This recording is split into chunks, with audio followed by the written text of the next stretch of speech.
2, 3, podcast 3 Irmãos na área. Quase que eu não falo, Robertinho. Deu uma engasgada aqui, porque... Emoção. Foda. Aqui quem fala com vocês é o Ditchoró. Do meu lado, meu brother, meu irmão Roberto Andrade Filho. Na mesa, nosso diretor Pedro Henrique. E aí, Robertinho, bom dia em Bom São dia. Paulo. Fala aí, meus irmãos. Fala aí, meu irmão, beleza? Cara, muito satisfeito? tranquilo. Tô feliz. Você tem foto com esse convidado nosso, não tem? Tenho várias. Sério? Várias. Sempre muita gente boa. Incrível. Eu cheguei a comentar isso com você, né? Que a disponibilidade que ele sempre teve, cara, era incrível. Porque pra mim já era... alucinado, aficionado pelo esporte. E ele é minha referência. Né? E eu olhava e falava assim, não, olha o cara ali, mano. Já chegava, então uma fotinha. Não, mano, senta aí, o que você tá fazendo igual e faz aqui, sabe? De boa mesmo. Mas é legal pensar assim, que fotos e hoje o cara tá na mesa trocando ideia, né? Então, essa é a oportunidade que o podcast mais dá pra gente, é o melhor, sem dúvida. A gente tá com o nosso convidado aqui hoje, vou falar igual não é, Mário Yamazaki. Bom dia, prazer estar aqui também. Demorou, né? Mas deu certo, chegou, valeu, né? obrigado. Sempre disposto aí a falar com a gente aí. O homem do coraçãozinho, né? Notório. Você sabe por quê do coraçãozinho? Sei, por causa dos seus filhos, né? Mandava. Pô, a galera não sabe? Se bem que você já contou isso, tem né? Quem sabe, quem não sabe. Porque assim, hoje o esporte cresce tanto, né, cara? Que tem tanta gente nova. Então, às vezes, não escuta. Mas antigamente pediam pra mim, né? Faz um sinal, meus amigos. Faz um sinal. E pra mim você faz o heavy metal, né? Você faz o hang loose. Aí minha filha e meu filho pediram pra eu fazer. E na hora eu falei, caramba, o que eu vou fazer? Vou fazer um heavy metal pro meu filho, não dá. Aí eu fiz um coração. Aí deu aquela mídia ruim no meio dos atletas, dos homens. Restart, viado e tal. E a mulherada e as criançadas adoraram. Eu falei, quer saber?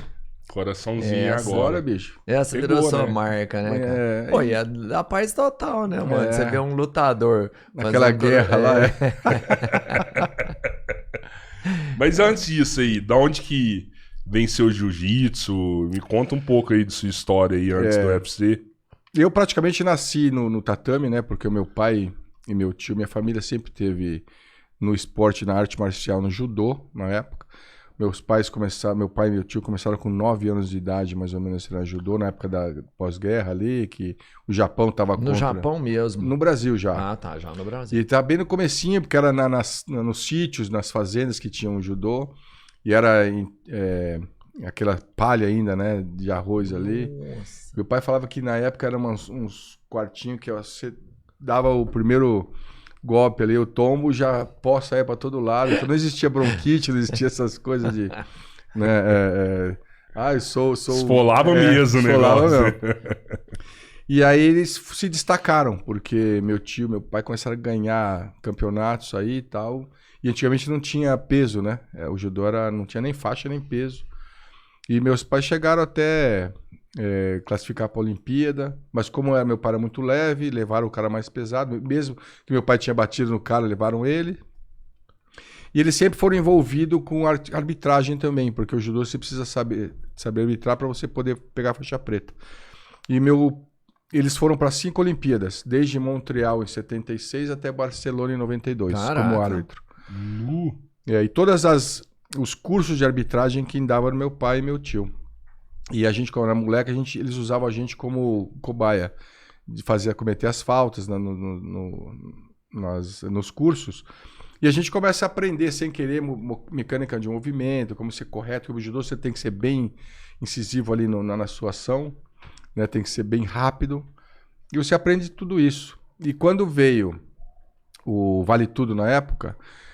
não sei se vocês lembram, nos campeonatos de jiu-jitsu, tinha o cara do Carson Gracie lutando aqui, o do Ryan Gracie lutando ali, você como árbitro, e aí empata a luta.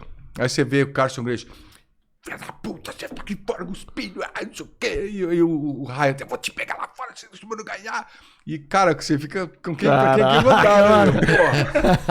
E só que assim, a gente sempre teve culhão de enfrentar esse tipo de coisa, porque... a gente saiu do judô, ninguém queria mais que a gente voltasse pro judô porque a gente foi pro jiu-jitsu. E ninguém queria aceitar a gente no jiu-jitsu porque a gente veio do judô.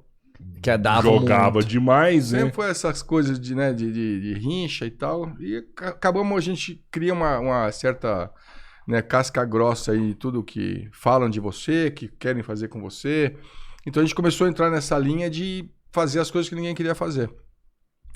E aí começamos a arbitrar as lutas de jiu-jitsu, começamos a ganhar as lutas de jiu-jitsu, porque ninguém sabia judô na época. Meu primo era olímpico, meu pai, meu irmão também, eu, né? A gente ganhando os campeonatos, começamos a ganhar tudo. E aí começaram a falar, pô, quem são esses caras, né? E aí começaram a respeitar um pouco mais, porque não tem como você... Ou se aprende com a gente tradicional, você vai ficar sempre perdendo, como foi no MMA. Começaram a tomar pau de wrestling, como tive que aprender wrestling. Isso a gente viveu a vida inteira. E aí foi onde a gente começou, né, a formar o nosso nome em cima disso. E tinha a academia Yamazaki na época? Não nos Estados Unidos, só aqui. Aqui Meu irmão no dava aula Brasil na Fórmula. tinha. Hoje é a Baritec ali no Eldorado. Aham. A Fórmula foi a melhor academia, a maior academia do Brasil, a primeira de pegar todos os campeões, todos os melhores professores de todas as áreas, de musculação, de aeróbica, de jiu-jitsu, de judô, de karatê, pôr numa academia só. Caraca. E o meu irmão estava nessa primeira academia. E foi onde nós conhecemos o Marcelo Bering, né, que foi onde o nosso mestre que veio do Rio. E foi onde formou o jiu-jitsu em São Paulo. O Marcelo Bering, ele vem pra introduzir o jiu-jitsu na Ele não família. foi introduzir, mas ele mudou o estilo de jiu-jitsu que veio pra cá. Ah, tá. A gente já tinha gente, a gente já treinava um pouco de jiu-jitsu aqui e ali, mas o jiu-jitsu que ele trouxe foi diferenciado, que foi onde criou toda essa gleba aí de campeões, de casca-grossas e... né? Eu tenho a impressão que o judô é mais difícil de arbitrar que o jiu-jitsu, assim, em algum momento. Assim. Então, mas tem um fundamento, né? Você olha ali e você sabe o que aquilo é. O jiu-jitsu sempre foi meio... Depende com quem está assistindo. Ou se é um Gracie, ou se é um Machado. Você tinha que ver a luta diferente. Sério? Porque sempre foi meio puxado pra cá, né? Eu tive muito problema. Tipo, era uma luta política, mais ou menos? Porque assim, até no Vale Tudo na época, né? Uns querem assim, outros querem assado. E fica essa coisa... Por que não tinha chave de pé no jiu-jitsu? Verdade. Porque era ruim pra quem fazia jiu-jitsu. Ah, machuca. Mas aí começaram a fazer nos Estados Unidos, o Brasil teve que aprender bicho de pé. A gente era xingado de bicho de pé. Era ruim você saber fazer técnicas de calcanhar ou joelho.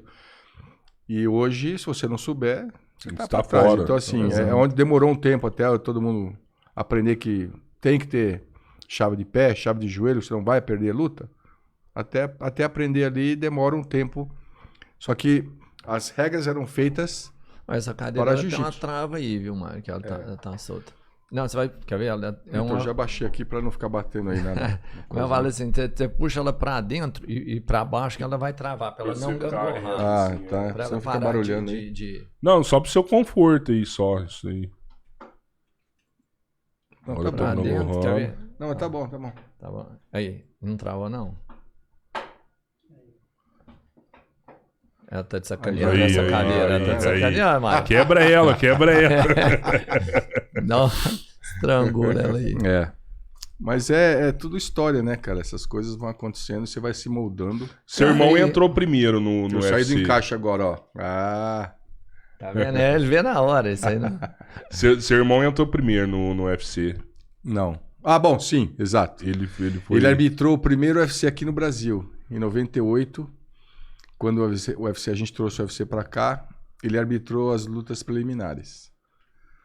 Eu lembro do UFC, a gente tava conversando recentemente. Nas primeiras lutas ali do Royce Gracie, né, cara? Aquilo ali foi um momento que eu acho que espalhou o Vale Tudo no mundo, né? Eles fizeram pra mostrar que o jiu-jitsu era melhor naquela época. Que lá não era um mix ainda. Ela era uma luta contra outra. Não, porque era uma parada que era, tipo assim, uma luta absoluta, né? Não tinha peso, não tinha tamanho, não tinha nada. Não tinha luva. E o atleta tinha que fazer 4, 5 lutas numa noite pra ganhar o evento. 3 né? lutas por noite, né? 3 lutas que fazia na noite pra ganhar o evento. Acho que isso hoje é impossível de fazer, né? Hoje é brutal, né? Se fizer isso, ninguém aguenta. O nível tá tão alto que se o cara fizer uma luta, ele já machuca, ele não faz de segunda, né? Com certeza. Aquilo ali foi... Acho que não volta mais, né? Talvez voltem só por nostalgia, alguma coisa assim, mas... Você acha que pode voltar? Não, mas assim, com a técnica de hoje, é difícil alguém voltar e lutar 3 vezes. Não dá, né? É porque o cara, naquela época era assim, vamos pensar.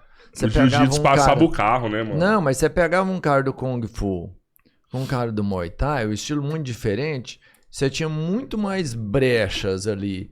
Porque um é um estilo, defende de uma forma, o outro bate de uma forma diferente que ele não está adaptado a defender. Era muito mais fácil. Hoje, você tem uma defesa, o cara tem uma preparação que ele consegue se manter lutando por muito tempo. Você pegava uma luta daquela época lá de...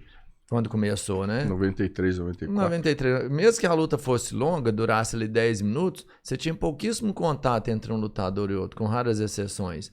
Hoje você pega o cara ali e põe ele 10 minutos, é 10 minutos intenso realmente, sabe? O cara entra mesmo. Você já treinou 3 minutos de bater numa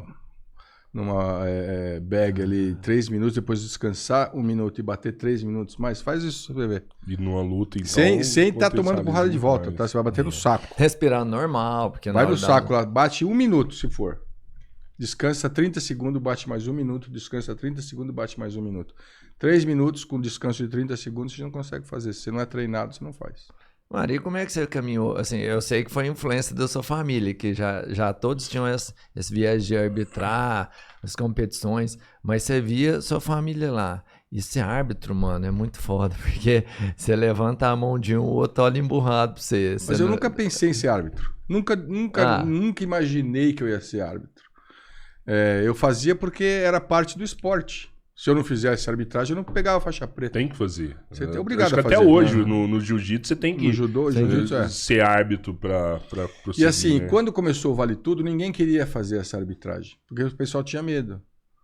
Eu falei, foda-se, vou lá, né? Não sabia todas as regras, mas a gente sabe o que é luta. A gente sabe o que o cara tá perdendo ou tá precisando parar a luta. A gente sabe. Mecânica de movimento, tudo isso a gente sabe também. Aí começamos a fazer. Aí começamos cada vez a ser chamados mais. Você começou com o Big Joe. Big John, né? E assim, foi sem querer, porque o meu irmão arbitrou no Brasil e no dia na noite lá que a gente tava indo embora, tava todo mundo lá atrás. Que aí você conhece todo mundo do backstage, né? Todo mundo que trabalha mesmo no UFC, você conhece. Aí eu tô lá com o John McCarthy, cheio de dinheiro na bolsa, que eu tava levando dinheiro da bilheteria pro hotel também. Aí eu falei, John... Não tinha Pix, né? Não tinha nada. Cara, e era dinheiro. Com certeza. E aí, John, você é o único árbitro do UFC, né, cara? E se você ficar doente, se machucar, o que acontece? Pô, cara, a gente tá procurando alguém, você conhece? Levantei o dedo. Lugar certo, hora certa. Exatamente. Só que assim, eu que pagava a minha passagem de Washington para onde tinha o UFC, eu que pagava o meu hotel. Aí eu ficava lá na porta esperando, que eles tinham um crachá na época, que tinha uma menina que dava o crachá para todo mundo. Tinha uma mesa, ela ficava lá e todo mundo tinha o nome já na lista. E o meu nome era o último, que ela adicionava a caneta. Aí ela falava assim, ó, se sobrar crachá, você entra. Se não sobrar, você não entra. E sempre sobrou. Sim. Caramba. E sempre sobrou crachá. Você ia na Você vontade meio se mesmo. pagava pra você participar do negócio. Aí eu ia lá e o John me deixava arbitrar as lutas preliminares. 2 lutas eles deixavam arbitrar. Aí fiz o primeiro, fiz o segundo, fiz o terceiro. E aí me chamaram para ir pro Japão, arbitrar o UFC Japão. Porque eles sabiam que na época tinha um negócio lá da máfia, que arrumavam lutas e tal. O John nunca quis fazer luta, né, que não era muito... Se não sabia se era real mesmo. Real ou não. Aí me colocavam lá no Japão, me levaram pro Japão, só que eu falei assim, agora eu quero ser contratado, não vou mais... Aí me contrataram, o UFC me contratou. Mas no Japão não era o UFC já ou era o Pride? Era o UFC. Já, o UFC. Era de sexta-feira na época ainda. Ou seja, você foi o Pride primeiro no árbitro sábado, contratado do UFC depois do John. Caramba. E aí tinha o Pride no sábado e o UFC na sexta. Você chegou a fazer Pride, não? Aí eu fiz o Pride. O Pride eu fiz a luta do Sakuraba com o Royce, lá em Los Angeles. E eu fui corner do Fabiano Irra no Pride 8, quando o Royler quebrou no braço lá com o Sakuraba. Porque o Marco Ruas brigou com o Fabiano Irra e não tinha quem entrasse com ele no corner. Aí eu peguei meu amigo lá do Japão, fui eu e ele lá no corner do Cara, Fabiano. você tava nessa luta que quebra o braço dele? Tava. Cara, aquilo lá foi uma das coisas mais loucas que eu já vi. Porque quebra e eles param a luta e a família entra e fala assim, mano, pode deixar, é pra deixar quebrar mesmo. Não foi? Eles entram lá pra falar assim, mano, é Eles pra não queriam deixar que parasse a quebrar luta. mesmo. Todo mundo quebra, né? O Renzo quebrou também. Que assim, que até uma Muito discussão forte hoje... Uma discussão hoje é assim... na época, a gente tinha que provar que o jiu-jitsu era uma arte mais eficaz. Então, você ia até a morte. Só que agora, você tem uma carreira. Como é que você vai deixar o seu atleta, ou você mesmo como atleta, te quebrar todo o seu ligamento do seu braço, ou do que seja que for, né? Se você vai dormir, durmo toda hora, sem problema nenhum. Agora, você pegar todo o seu ligamento, quebrar o seu braço, porque você ganhar um campeonato, e depois? E o seu futuro? 2 Porque anos você parado, sabe, 1 ano. mas nunca vai ficar igual. Nunca vai ficar igual. Até na sua cabeça. Então, assim, às vezes você tem que pensar, como é que você vai fazer? Vai deixar bater, porque você é guerreiro?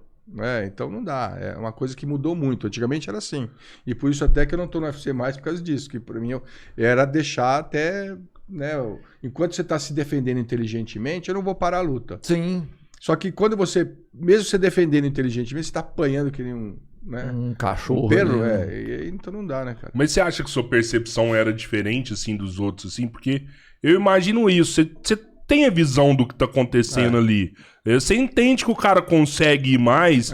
E eu já Só que vi... na televisão você não consegue ver. Não consegue ver. Mas eu entendo, e eu entendo até o atleta, porque o atleta fica puto se você parar ali. É o momento dele. Ele fala, mano, dava pra mim ir. Você me sacaneou. A Adesanya e Poatan. Ele fala até hoje que ele podia ter continuado. Ele tava lá, né, desviando. Assim, aí vai do momento, é do árbitro. Como é que você vai falar que tá errado ou tá certo? Porque o árbitro tá vendo ali. E teve aquela luta sua do Alistair Overeem também, que você parou. E o cara virou a luta, né, mano? Exatamente. Que era pra ter parado, né? Era pra ter parado, você não deixa aí. Então, aí que tá. Eu vi que ele só tava com a respiração. Sabe quando você toma soco na boca do estômago, você perde você não consegue mais... Você perde o controle da respiração? Complexo aí ele só tava ali, ele não tava nocauteado. Ele sabia que tava acontecendo, ele tava se defendendo. Você pode ver que o Overeem vai dando porrada só na mão dele. E ele vai correndo pela grade. E eu tô sentindo que ele tá querendo recuperar a respiração. E a hora que ele recupera, ele acaba nocauteando o Overeem. E a diferença do nocaute é exatamente isso. Ele não foi nocauteado, porque ele foi, né, pelo plexo ali, só perdeu a respiração. Mas o Overeem foi nocauteado. Ele tomou o chute no queixo. Você pode ver, a hora que ele desce, ele já desce já grogue, já ia só apanhar. E foi onde eu parei a luta no momento certo, porque ele só ia se machucar mais. Você viu o cara nocautear antes de cair no chão? Ah, sim. Dá pra ver. É pelo som ou não? É som, é olho, é tudo. Mas é pelo olho, né? Porque você vê o movimento do corpo dele muda. Quando ele tá caindo, o olho dele já fica aquele branco. E a hora que cai, você vê se ele tá olhando pra frente ou tá com o olho também. Que às vezes o olho fica assim, né? E é onde você tem que decidir. Ele vai conseguir continuar ou não? E cara, é onde mas esse lance que você fala de um conceito seu, que é lutador também, você não é só árbitro, né? Você é um lutador que lutou diversas vezes. Cara, pro lutador mesmo, apesar de ter que preservar a integridade física do atleta, porque ele vai ter uma carreira, mas quando o cara tá ali dentro, que ele já tá ali pra vencer, ele foi pra vencer. E é diferente você perder por nocaute e perder na papeleta. É diferente. Então o cara fala assim, mano, quando você perde na papeleta, fala assim, mas eu fui até o final, eu consegui vencer meu tempo, né? Então, assim, é triste quando você dá um nocaute. Então, eu entendo essa sua fala, mas é o seguinte, o meu propósito lá é sempre proteger a integridade do atleta. Se eu não consigo ver isso, porque assim, eu entendo que o atleta quer ficar lá até morrer. Isso. Então, lutas que eu acho que eu devia ter parado antes. né? O Glover Teixeira com o Fião lá de Sorocaba. Essa eu não lembro, hein? O Glover bateu no cara até... Depois eu vou lembrar o nome dele, a gente vai ver. Ah, tá. Não, achei que o Glover tinha tomado uns Não, fregos. Eu lembro não, dessa bateu. luta, ele bateu pra caramba. Mas o cara tava firme, não tinha mas- pagado não, mano. Tudo bem. Só que assim, e o que vai acontecer na cabeça dele daqui uns anos, né? Tudo bem que ele Você tem aguentou que ele pensar saco de nisso facada. também? Eu tenho que pensar nisso. Hoje eu tenho, não tinha que pensar antes. Preservar o psicológico do Hoje eu tenho que atleta. pensar nisso. Né? Porque isso está muito em evidência. O da Valentina com a Pedrita. Sim, esse foi, né? Mesmo que os socos da Valentina não eram tão potentes como um de um homem, né? Que tava ali, eu tava vendo, não tava tão como falam. É porque o povo também vê. Mas Assim, é que às tinha vezes muito o sangue, não? É, o Não sangue, tinha o povo, sangue também, não era sangue, ou era só inchaço, um montante de porrada que ela tomou. Então isso são coisas que eu podia ter feito, só que como na minha cabeça, você se defende, eu vou deixar, você se defende, eu vou deixar, eu quis seguir o que eu falei para ela no vestiário, só que eu tenho que ter essa, depois você vê, né, com sangue frio, eu tenho que ter essa percepção. O atleta tá ali pensando na carreira ou pensando só no momento?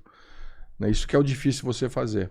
E é onde eu não tinha esse filtro ainda, porque para mim eu tava lá atrás, que você quer lutar, Na época problema de ouro seu, da pancada mesmo. era Essas pancada, duas que você sim. teria feito diferente hoje.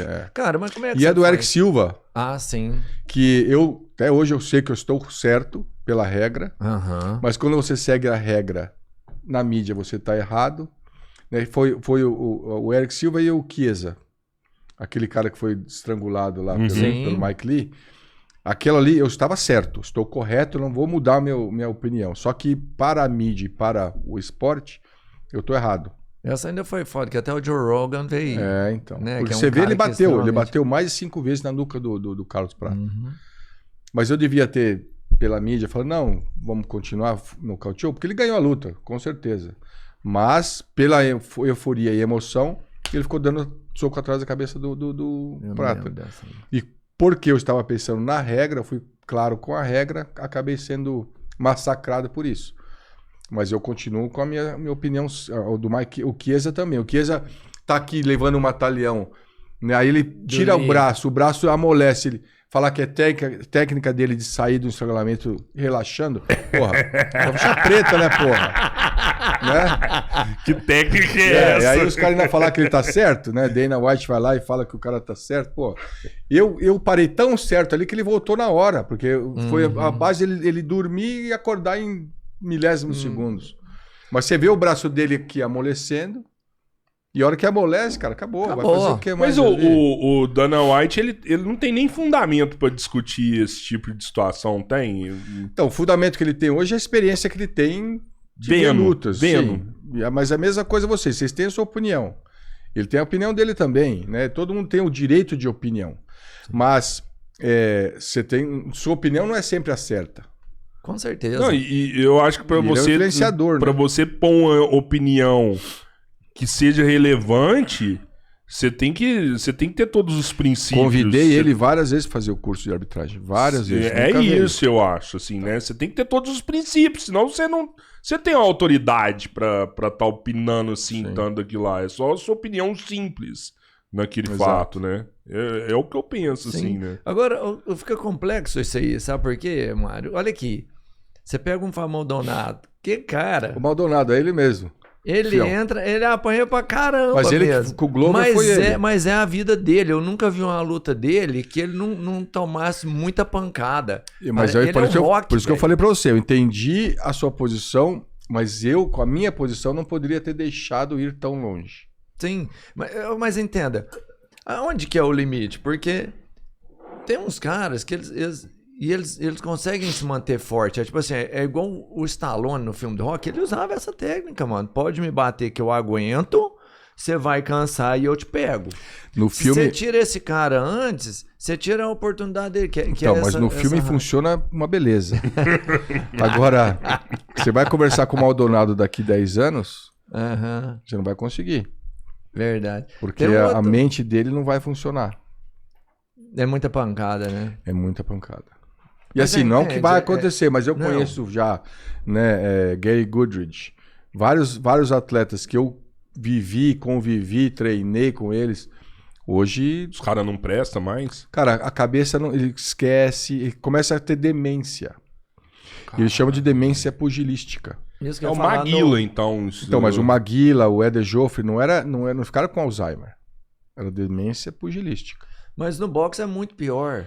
Então, mas aí que tá. É pior porque vem de mais tempo. O boxe já é... Quantos anos faz que o boxe foi criado? O MMA criaram há 25 anos Sim. atrás. Então, só que o estudo em cérebros, de cabeças de jogador de futebol americano, né, de boxer, de MMA, já está lá faz tempo. Então, já tem várias regras no futebol americano, tem várias regras no boxe, e no MMA ainda não. O que eu aprendi nesses anos de estudo?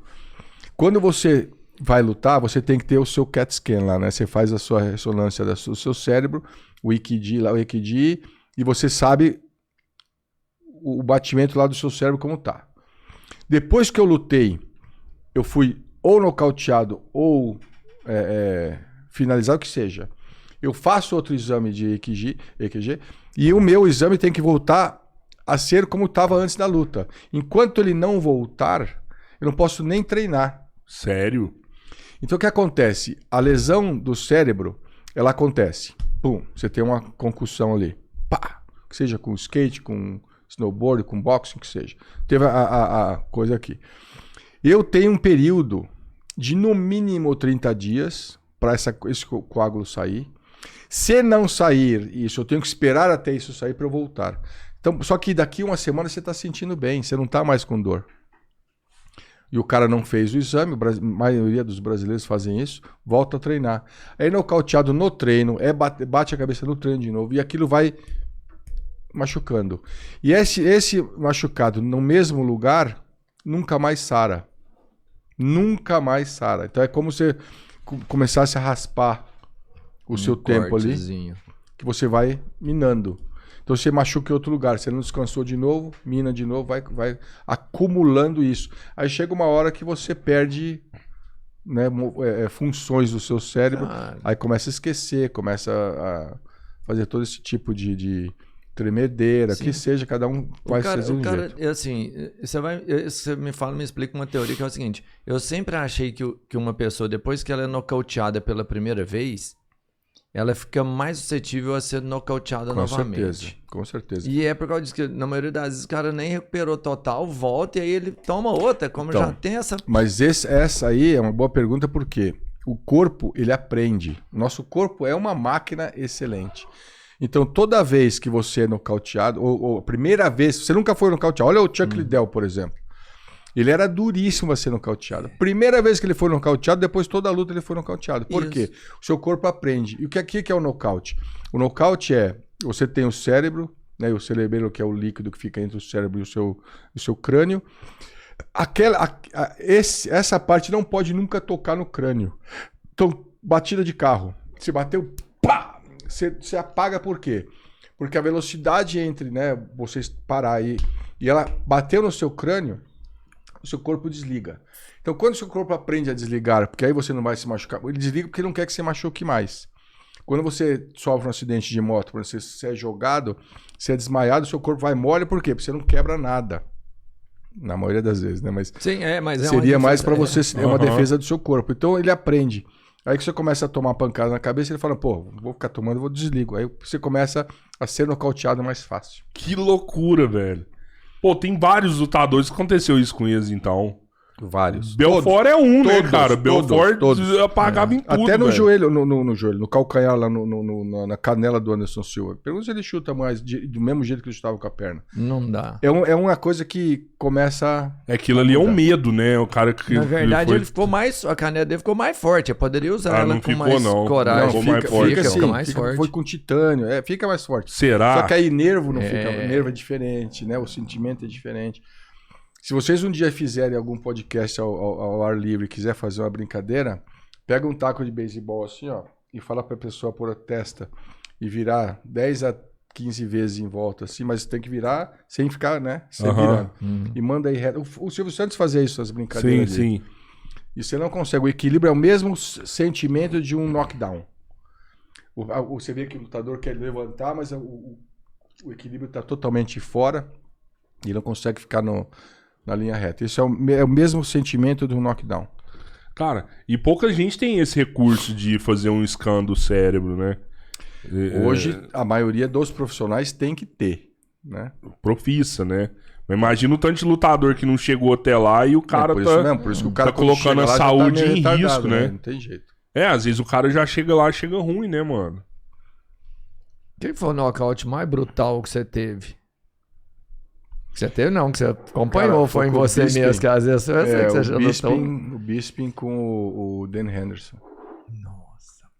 O Dan Henderson nocauteou ele deu uma porrada, ele já tava no espaço, já vindo pra baixo, e ainda o Dan Henderson subiu aquele Superman no ar, assim, com o hammer, pau, que eu não cheguei a tempo. É que Dan Henderson, cara, ele andava a luta inteira pra dar um soco no cara. Ele ficava armado, assim, você ficava esperando um soco. Eu pus ele pra lutar a primeira vez na vida dele, fui eu que pus, aqui no Brasil. Que maluco. Você achou o atleta e chamou ele? Caramba, mano. Ah, pô, foi tipo um UFC que teve aqui, um Então, antecipado. foi o Brasil Open Fight, né, que a gente Isso. promoveu aqui, Cara, o UFC no Brasil teve um bom dedo seu aqui, não foi? Com certeza. Nós fizemos antes do UFC, né? Nós fizemos 4 eventos aqui antes do UFC. E eu trouxe o UFC sem querer também, né? Quando em 96 eu fui assistir uma... Em 96 eu trouxe o Dan Severn, Brian Johnston, Geiza, trouxe 5 atletas. Ken Shamrock. O Shamrock foi depois. Foi depois? Porque aí o Ken eu trouxe no UFC mesmo. Ah, tá. Eles o trouxeram pra ficar aí no Guarujá, lá no Hotel Casa Grande ali. A gente ia na praia ali? Aí fizemos os negócios de bungee jump, fizemos um monte de coisa da Bad Boy na época. E foi onde eu ganhei 2 ingressos pra ir no UFC em 96, que era o Ultimate 96, que era o Kimo tava lutando, né? O Don Fry. E quando eu fui, eram 3 lutas por noite ainda. E não tinha nada, era no começo ainda, né? Era o UFC, acho que 15 ou 16, um negócio assim. Aí quando eu falei, puta, essa é a última vez que eu vou no UFC, eu preciso comprar um pôster. Aí eu perguntei pra mulher, onde é que eu compro esse pôster? Ela falou, você falar com aquele senhor ali, a gente não vende pôster, mas talvez ele possa te mandar um pelo correio. Eu fui falar com ele, me deu um cartão, guardei o cartão, tava tomando umas birita lá, também nem prestei muita atenção. E um ano depois o meu irmão ligou, falou, a Fórmula agora quer trazer o UFC pra cá. Eu falei, caralho, como é que eu vou pegar isso aí? Não existia Facebook, não existia nada, não tinha internet. Aí eu fui ver o cartão. A Bob Meyritz, presidente, dono do UFC. Aí eu liguei pra ele. Cartão do dono, o cartão era só o dono, cara. Só. E ele era de Nova York, eu liguei pra ele e falou, Mr. Meyritz, eu sou o Mário Yamazaki, sou do Brasil, não sei o quê. Aí dei aquela historinha que o brasileiro sabe contar. Ele falou, estamos indo pro Brasil em 2 semanas, você vem junto. Falei, caralho, né? Não tinha nem dinheiro pra comprar minha passagem pra vir, mas falei, tá, beleza. Aí arrumamos lá, a Fórmula pagou minha passagem. E eu no aeroporto eu perguntei, falei, Mr. Bob, Mr. Meyritz, por que você me escolheu, né, cara? Porque na época já tinha Vitor Belfort lá, já tinha o Carson Gracie, né, o Valide. Falei, por que você me escolheu trazer pro Brasil? Ele falou, son, eu recebo 350 ligações por dia de nego querendo me levar pro Brasil, eu nunca quis. O dia e hora que eu tava pensando no Brasil, você que ligou. Você é o cara da sorte. E vim. Segunda vez, lugar e hora certa. Aí vim, né, e o brasileiro é negócio da China que só quer puxar o seu tapete, né? Fizeram lá, ele fez reunião com a ESPN, na época acho que era a ESPN que fazia, ou Sport TV que fazia a transmissão do UFC. Aí mostrei eles os ginásios, ele gosta de charuto, eu fui lá comprar com ele um charuto cubano e tal. Cuidei dele normal, né? E quando eu voltei, na época queriam me cortar já, acho que o Batarelli, que era o comentarista da Sport TV, aí falaram, com o Yamazaki a gente não vai trabalhar, com o Yamazaki a gente não vai trabalhar. Aí o cara não me ligou mais, né? O cara do UFC não ligou mais. Aí eu falei pro meu irmão, falei, ó, fomos à toa, né? Não cobramos nada e tal, fomos de graça. E 2 semanas antes do UFC ele me ligou. O Bob me ligou e falou assim, Yamazaki, você tem que ir pro Brasil comigo. Eu falei, ó, Pô, depois de tanto tempo, faz quase um ano, você não me ligou, agora quer que eu vá daqui 2 semanas? Se não me der tanto de dinheiro aí, eu não vou. Vou, te dou. Aí me pagou o que eu pedi. Aí vim como assistente dele, né? Porque ele acho que pegou tanta gente querendo enganar ele, sei lá, né? Sim, Levar coisa pra ele. Eu fui no que não tentei nada, só fiz o que ele quis. Ele confiou em mim e me trouxe. E onde eu ajudei ele a fazer todas as coisas aqui. Você vê, não tinha nem van pra levar os atletas. Ainda escolheram um hotel ali na Augusta, no meio da putaria ali, cara. Os atletas adoraram, Lá né, no casarão, lá perto do Kilt ali. A minha infância. os atletas gastam no vintão lá da Augusta. Cara, ficaram malucos lá. Aí tava o Basruta, já tava aí, o tirotista tava começando, era moleque ainda. E aí eu arrumei as vans e assim, ia parando o carro na rua, como eu oferecia $100 pra levar os caras pro Canindé, porque não ia ter luta. Aí levamos os caras pra lá, e por isso que na vinda, na volta, eu com as mochilas com dinheiro, porque não tinha organização de nada, né? Tudo... Cara, até as ring girl a gente que arrumou, foi bom pra porra, a gente fez umas festinhas. Que na época era assim, né? A gente encontrava o hotel lá, vamos fazer a desfile pra ver quem que a gente escolhe, né? Que história, hein, cara? Tudo molecada, né, cara?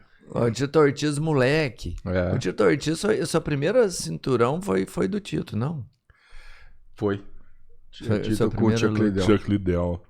Que luta, hein? Essa Puta foi o Chuck que merda. ganhou? Foi o Chuck que ganhou. Que luta fantástica, Ali foi duro, viu, cara? Porque quem fazia todas as lutas era só o John McCarthy, né? Aham. E aquele dia me escolheram... Nossa, a mulher dele ficou puta. Ela queria me derrubar de qualquer jeito. Cara, A mas mulher por do quê? Tito? Do John. Do John? Joe. Por Porque quê, cara? só ele fazia os Ciúme, main events. assim? Ela protegia muito ele, né? Ela que fazia toda... Ele era policial também, não é? Era. O cara é excelente. O John McCarthy é um cara excepcional. E ele é um gigante, né? É gigante, tem uma memória de elefante. Caraca. É.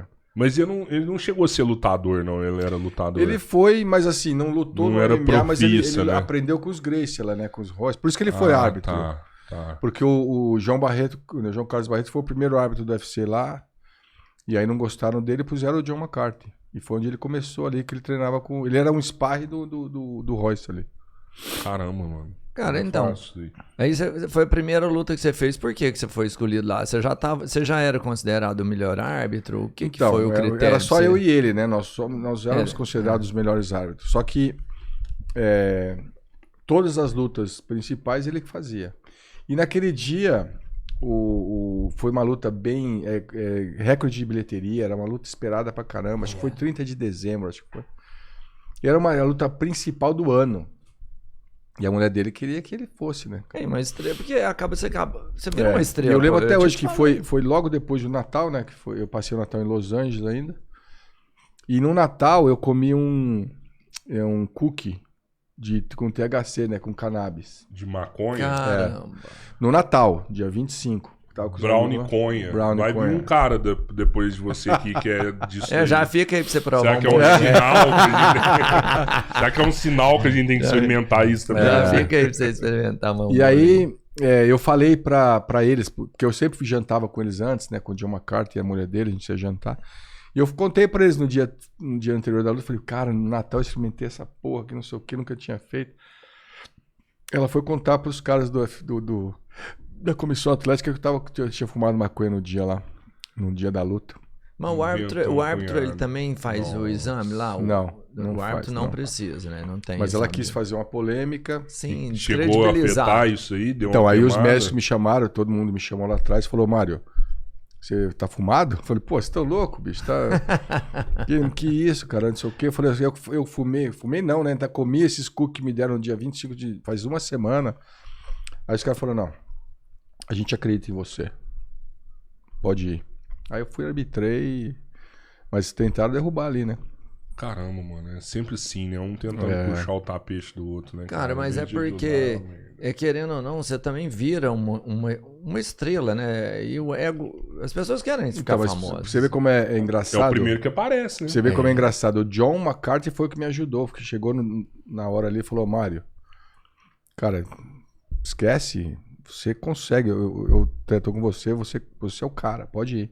Ele mesmo me deu a força pra ir. Aham. A mulher querendo derrubar ele, querendo me empurrar. Ele o John é mesmo muito não correto, ele é sofria, muito né? correto. Ele mesmo não tinha o ego, vamos pensar assim. O ego dele não era inflado, nunca né? teve, não. Ele sempre foi um cara muito correto, muito sabe o que estava fazendo. Assim, é um cara excepcional. Eu não tenho nada de...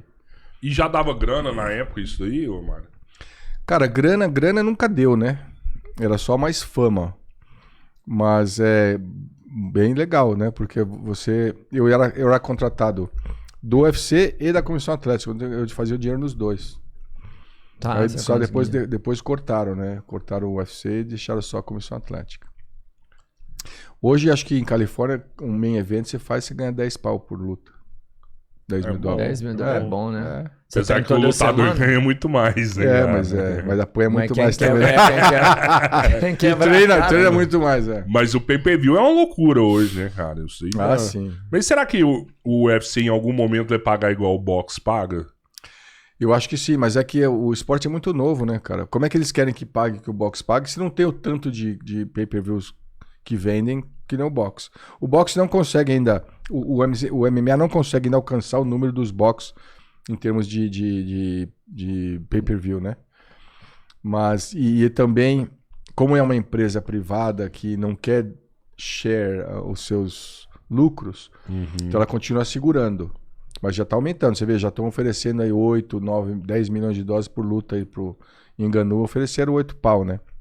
O que você acha que... O McGregor achava de pegar Então, mas aí que ali. tá, o McGregor ele é fora da caixinha. Quem você conhece do esporte que fez o que o McGregor fez? Não teve. A luta dele vendia mais pay-per-view. Vende ainda. Ainda vende. Opa.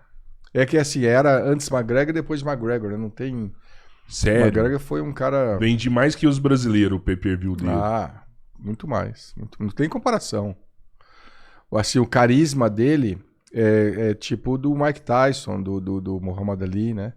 Porque eu vivi a entrada de Muhammad Ali, de Mike Tyson num estádio de boxe, não tem comparação com os outros. Joe Frazier, né? Você viu o Mike Tyson entrando? Eu tava na ponta ali. E ainda nem sei lutar, ele entrou Só pra brilhantar o evento. Ele e o Muhammad Ali. Estavam todos ali, também, né? Tava né, o Joe Frazier, todos entraram. E tinham 25 mil pessoas na arena. E todo mundo que entrou, você vê lá. Só que a hora que entra o Muhammad Ali, entrou até antes do Mike Tyson. Cara, o estádio inteiro levantou. Ali. E você vê aquela energia vindo. Olha, tá me arrepia também. Aí eu falei, cara, ninguém vai conseguir mete isso aí, né, cara? A gente teve um podcast que um convidado foi sparring do Mike Tyson, né? Foi. E ele fala que o dia que ele pegou na mão do Tyson, assim, que era uma energia, um negócio forte louco, assim, mesmo. O Lino é um gigante. Olha, a mão dele é maior. Ele não é maior do que o Cabeleira. Mas a mão dele é maior do que a dele. É aquela estrutura diferente. Tanto é que ele é campeão olímpico também, né? De tudo boxe mais. E tal. Mas ele falou, ele treinava com o Mike Tyson. Falou, cara, não dá pra brincar. Ele é muito foda. E a gente tava vendo aquele treinador de boxe do Brasil. Treinou o Vitor Belfort também. Eu esqueço o nome dele. O Cordeiro. Cordeiro. Então, eu que falo com o Cordeiro. O Cordeiro falou pra mim, ó. Eu tô com artrite no meu ombro porque o homem bate forte. Porque quando faz só pra fazer a manopla, tá arruinando o ombro dele. E o Cordeiro fala, ele é muito rápido. Você vê. E velho, né? Treinando então. o Mike Tyson velho, né? E perigoso. Eu mostrei pro Beto e falei, cara, isso é perigoso. O Tyson parava com o murro assim na cara dele. Assim, falava, se pega, mata. Essa coisa de troca de posição que o Mike Tyson faz, que ninguém faz, é onde é o diferencial dele. O movimento de perna ali, né? Ele faz duas aqui, uma aqui. Só que a hora que ele tá aqui, você pensa que ele tá aqui, ele já tá aqui. Mano, eu vou te falar, eu prefiro lutar do que ser sparring do Mike Tyson. Que não, lutar, você corre, o treinador dele, só você pode ter toda a proteção que tem, bicho. Aquilo lá... Não tem lógica. Tem que ganhar milhões. É dolorido, né? Você chegou a fazer alguma luta do McGregor? Não. Do McGregor, não. Ele devia ser enjoado, né? Pra pitar ele, porque ele era reclamão. Mas assim, ali, o pessoal respeita muito, cara. Tipo, Nate Diaz já fiz, né? Outro enjoado, né? Assim. Então, fala muito. Xingador. Mas não é pra você. Fala aí, tá aí os dois. É que nem briga de rua. Vocês estão brigando entre vocês, né? Eu fui segurança de balada nos Estados Unidos. Eu mudei todo o estilo de balada lá, porque o pessoal não precisa bater nos caras, né? Que antigamente era só futebol americano que ia lá, dava cadeirada e não sei o quê. A hora que você começa a pôr pra dormir, os caras acordam, não sabem nem onde tá, mas para de brigar. Então por que você vai ficar batendo? Sangue. Mas você mudou a segurança nos Estados Unidos, na balada, desse jeito? Os caras pegavam na porrada e você começou a pagar os caras. É. E era só os quarterback Era só maior que você aí, pô. Só que às vezes eu subia nas costas de uns grandão lá e punha pra dormir, os caras não acreditavam, né? Hoje você vai lá em Washington, né? É só um cara de lutador de Muay Thai e Jiu-Jitsu como segurança. Tem um cara que é o gigante lá pra ser o Snowman lá, né? Que chega... Pra distrair, né? O resto é tudo rapidinho ali mudou bastante. Quando o cara é muito grande, você pega, sei lá... chegou o Bob Sapp, chegou a fazer uma luta? Porra, eu não fiz luta... Fiz, mas aqui no Brasil, né? Eu arbitrei luta dele. Eu tenho o meu pé do lado do sapato dele, pô. Do Sapp? É. Gigante o cara. Gigante. Mas tem aquele outro lá que é bem maior, né? O Roman Choi, né? Que o Roman Choi. Né? Bom, mas assim, é um pouco diferente, né? O Bob Sapp do futebol americano, o cara era muito forte. Como é que você faz pra você apartar esse cara se você estiver batendo no cara? Não adianta você bater nele. Tipo assim... o respeito que eles têm é outra coisa. A cabeça do ser humano é sensacional. Você não precisa de ter vigor físico, eu falo assim, porque no momento da luta... Não, precisa ter vigor físico, mas... Não, porque o cara tá socando ele ali, não para se você não chega nele Aí que tá. e eu já no vestiário, meu olho... Que assim, eu já falo pra todo mundo, né, cara, que eu nunca fui o melhor lutador, mas meus olhos é de matador, então não tem jeito. Eu briga de rua, coisa... Você ganha às vezes aqui. Você olha pro cara, o cara sabe se você vai ou não. E na luta é a mesma coisa. Eu sempre fui incisivo... Né? Olha o Bob Sapp aí, ó. Ele é grande mesmo. Nossa, puta é que pariu. Muito grande. Muito grande. É muito grande. Mas desses lutadores tudo aí, na sua opinião, assim, quem que é o mais de tigre? Olha o Gary Goodrich, quando veio naquela época que eu te falei lá da... Véio, outro gigante, né, mano? Nossa, gigante. Hoje ele tem demência pugilística. Mas ele era do karatê, não era? Ele era do... Karatê, mas assim, né? ele vindo comigo no avião, eu falei, cara, como é que esse é Kung Fu Do que você faz aí? Cara, você sabe que eu fui campeão de queda de braço mundial, né? Ele falou. E eu cheguei numa academia, eu falei que eu queria lutar o UFC, me deram a faixa preta da bagaça e me prenderam lá. E assim né? A luta dele ganhou a preta. Não, vou dar um murro que ninguém ganha. Mas desse cara tudo aí, quem que você já viu assim que tem o olho mais foda? Eu pergunto que eu lembro do Fedor Emelianenko. Pra mim, ele foi um puta de um lutador. Tinha um olhão aí, calmo, não? Agora o Mark Coleman, na época que era mistura de adrenalina com bomba. O cara era você olhar pra ele assim, dava era medo, músculo, né? Nossa, e forte. Ele foi o cara mais temido na época dele, né? Ele era... o Mark Coleman não, foi o Mark Kerr, né? Mark Kerr, verdade. Mark Kerr, mas o Coleman, cara, eu lutei com os caras. Eu tava no meio ali e ele não conseguia passar minha guarda, por exemplo. Ele vinha, esmagava minha cabeça no peito dele, não tinha jeito. Era uma prensa francesa. Eu vi o campeão mundial cubano que dava aula de wrestling na Fórmula, ele foi o campeão mundial. Nós trouxemos o Coleman e o Randleman pra treinar. E o Randleman, ele pulava, ele tinha 1,78 m, acho. 1,77 m o Randleman. 120 quilos. Ele pegava uma bola de basquete e pulava e fazia enterrava no basquete. Aí a gente falou, o cubano falou, deixa eu treinar um pouco com ele. Arrebentou o Randleman no wrestling, né? Foi lá e pá, jogou o wrestling pra cá. O Coleman falou, agora sou eu, vem comigo. Nossa. O Coleman pegava esse cara também do mesmo jeito que ele fez com coisa, o Coleman fazia com ele. Assim, em termos de força ali, era brutal. Nossa. O Coleman era foda. Mas não tinha técnica, né? Então era... Quem foi o cara, o melhor lutador de todos os tempos? Você que vem desde de tempos memoráveis. Então, porque assim, né? Hoje tem peso. Sim. Né? Se fosse o cara que eu mais... acho que foi completo em termos de casca grossa, inteligência, de ser gente boa, de ser um ídolo para o esporte, eu acho que foi o Randy Couture. O Randy Couture foi um cara que, você vê, hoje está aí artista de Hollywood. Por quê? Porque ele é um cara que foi crescendo. Ele foi olímpico, né? Foi UFC, fez o nome no esporte, ajudou o esporte a crescer onde estava. Então não é só você ser o maior casca grossa, mas você tem que ser geral para ter o meu respeito, por exemplo, entendeu? Você sabe, eles falam muito do... Eu imaginei outra pessoa, mas ele realmente... Eles falam muito do Rickson Grace, mas eu nunca vi luta do Rickson, né? Não, mas o Rickson é no jiu-jitsu, né?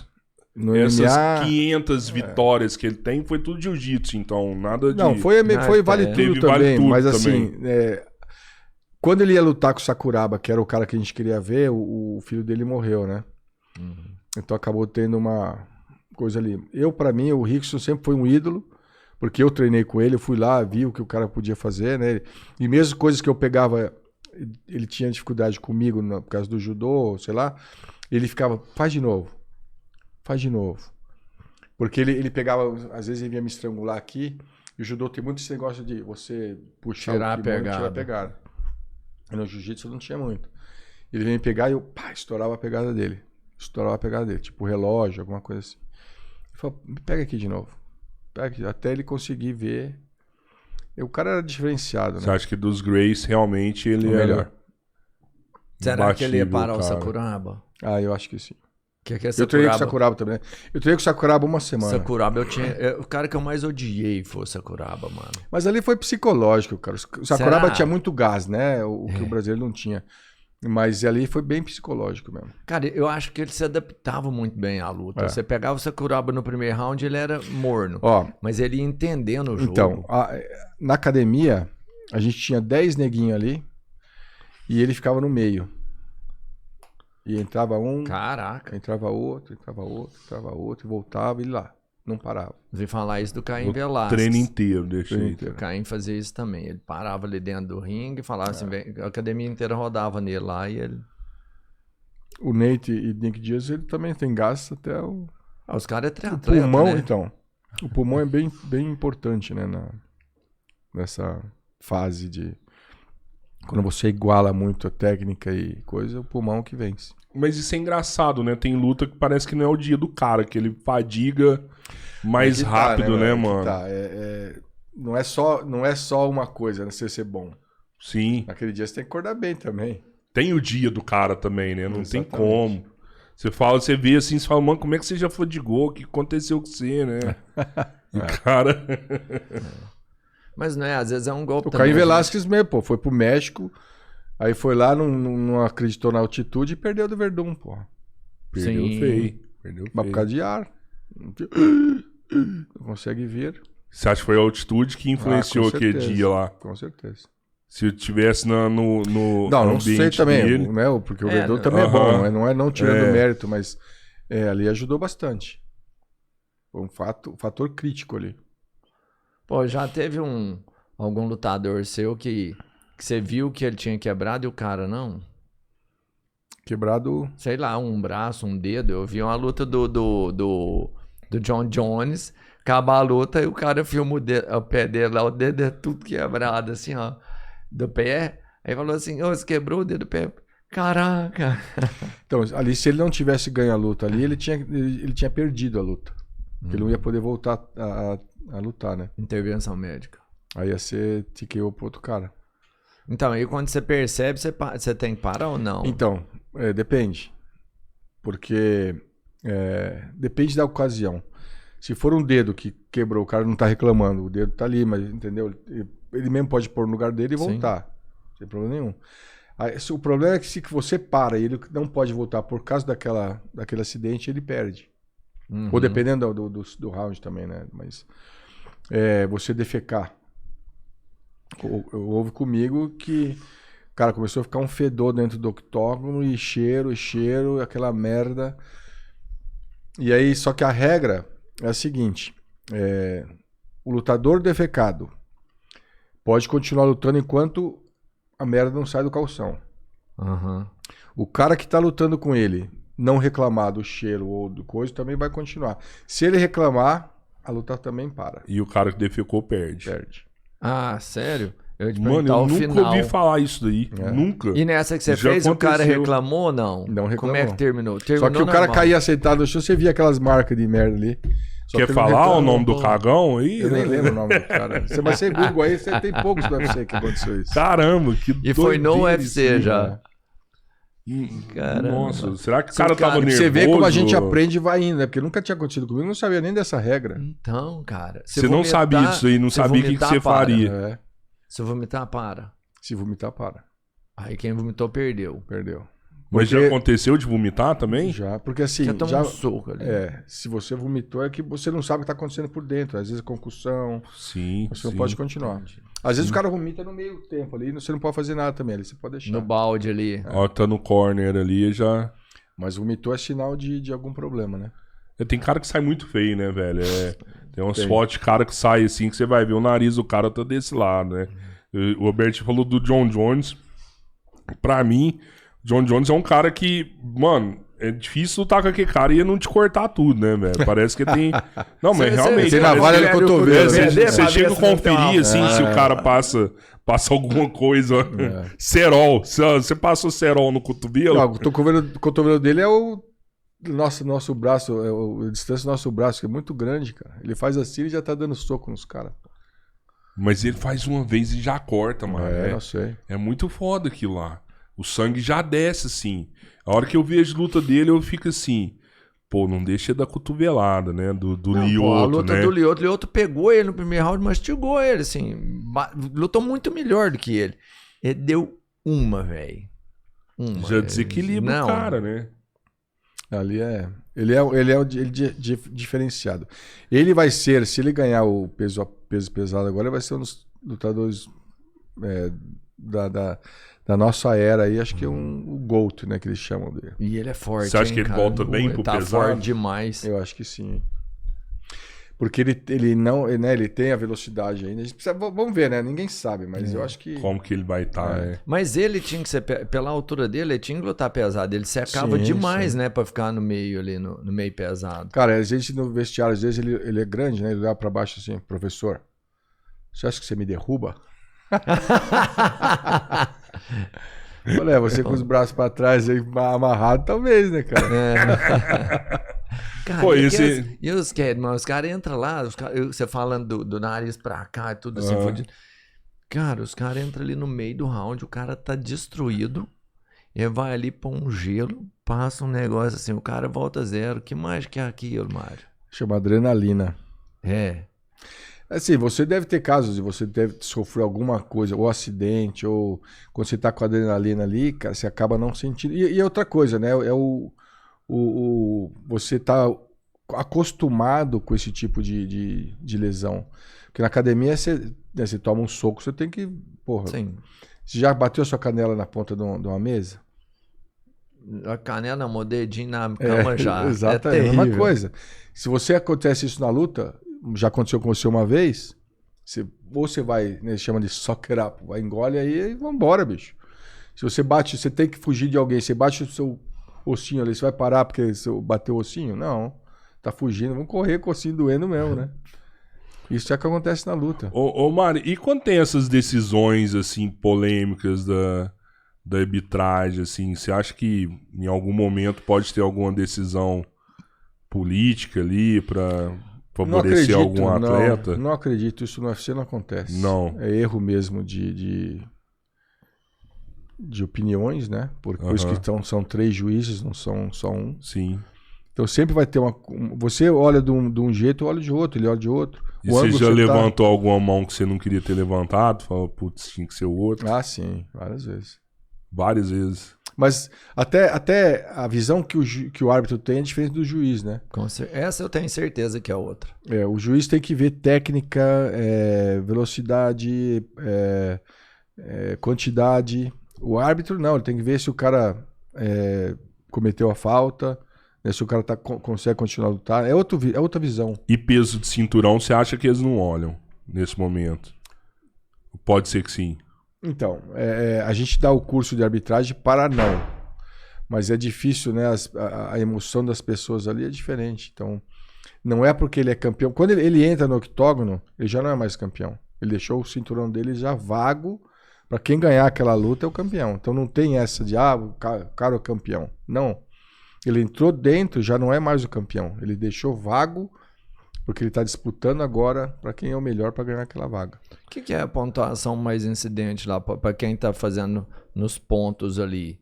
É a queda ainda? Porque teve uma época que eles falaram que a queda valia mais do que então, mas o critério hoje é diferente porque você tem que analisar tudo. Né? Não é só a queda, é a quantidade de soco, quantidade de chute. Defesa não, porque a defesa faz parte do sua... você tem que defender para sobreviver, então defesa não conta ponto. Então de pé você tem, né, você tem que olhar quem que está atacando mais. A eficiência do ataque, né? Quantidade do ataque. Quem está dominando ali. Pô, mas eu acho que sair de um golpe também deveria ser considerado, porque não é fácil, né? Você com assistência no sai de uma gravata, né? sai de um armlock. Como é que você vai quantificar? Ele te deu uma gravata. Uhum. Quantos pontos você vai dar para ele porque te deu a gravata e quantos pontos vai dar para você porque você conseguiu escapar? Que que você tem que fazer, escapar, senão você vai ser finalizado. Por que eu vou te pontuar se você está escapando de uma coisa que a técnica que ele está... você está só se defendendo. Então eu não posso pontuar você. Tipo assim, eu tô tentando eu tô dando chute, você está defendendo o chute. Só que só tá defendendo meu chute. Ele vai ganhar a luta porque ele defendeu o chute dele? Não, eu entendo perfeitamente. Mas eu tenho certeza que até você lá, como juiz, já olhou e falou assim, filha da puta, como é que esse cara saiu disso aqui? Com certeza. Esse cara é animal ter saído disso aqui. Né? Sinistro ter saído. Ótimo. Mas não fez mais do que obrigação. É verdade. Na minha opinião. Senão não se manteria. Na minha opinião, não. Na opinião geral, daqui são as regras de MMA. Sim. Isso não pode contar ponto. Não tem, então, tendências ali. Tem erro mesmo. O ser humano em si pode errar. Mas dentro da formulação das lutas, ali tem uma manipulação, não sei, mas... Eu acho que mais desonesta, sabe por quê? Eu vou te dar um exemplo. Mas aí é outra coisa. Mas não é do árbitro, não é do juiz. Isso aí é do matchmaker. Isso. De montar o card. Isso aí com certeza. Porque eu vou te falar, eu lembro, e eu fiquei muito revoltado. Foi na época que eu praticamente parei de acompanhar.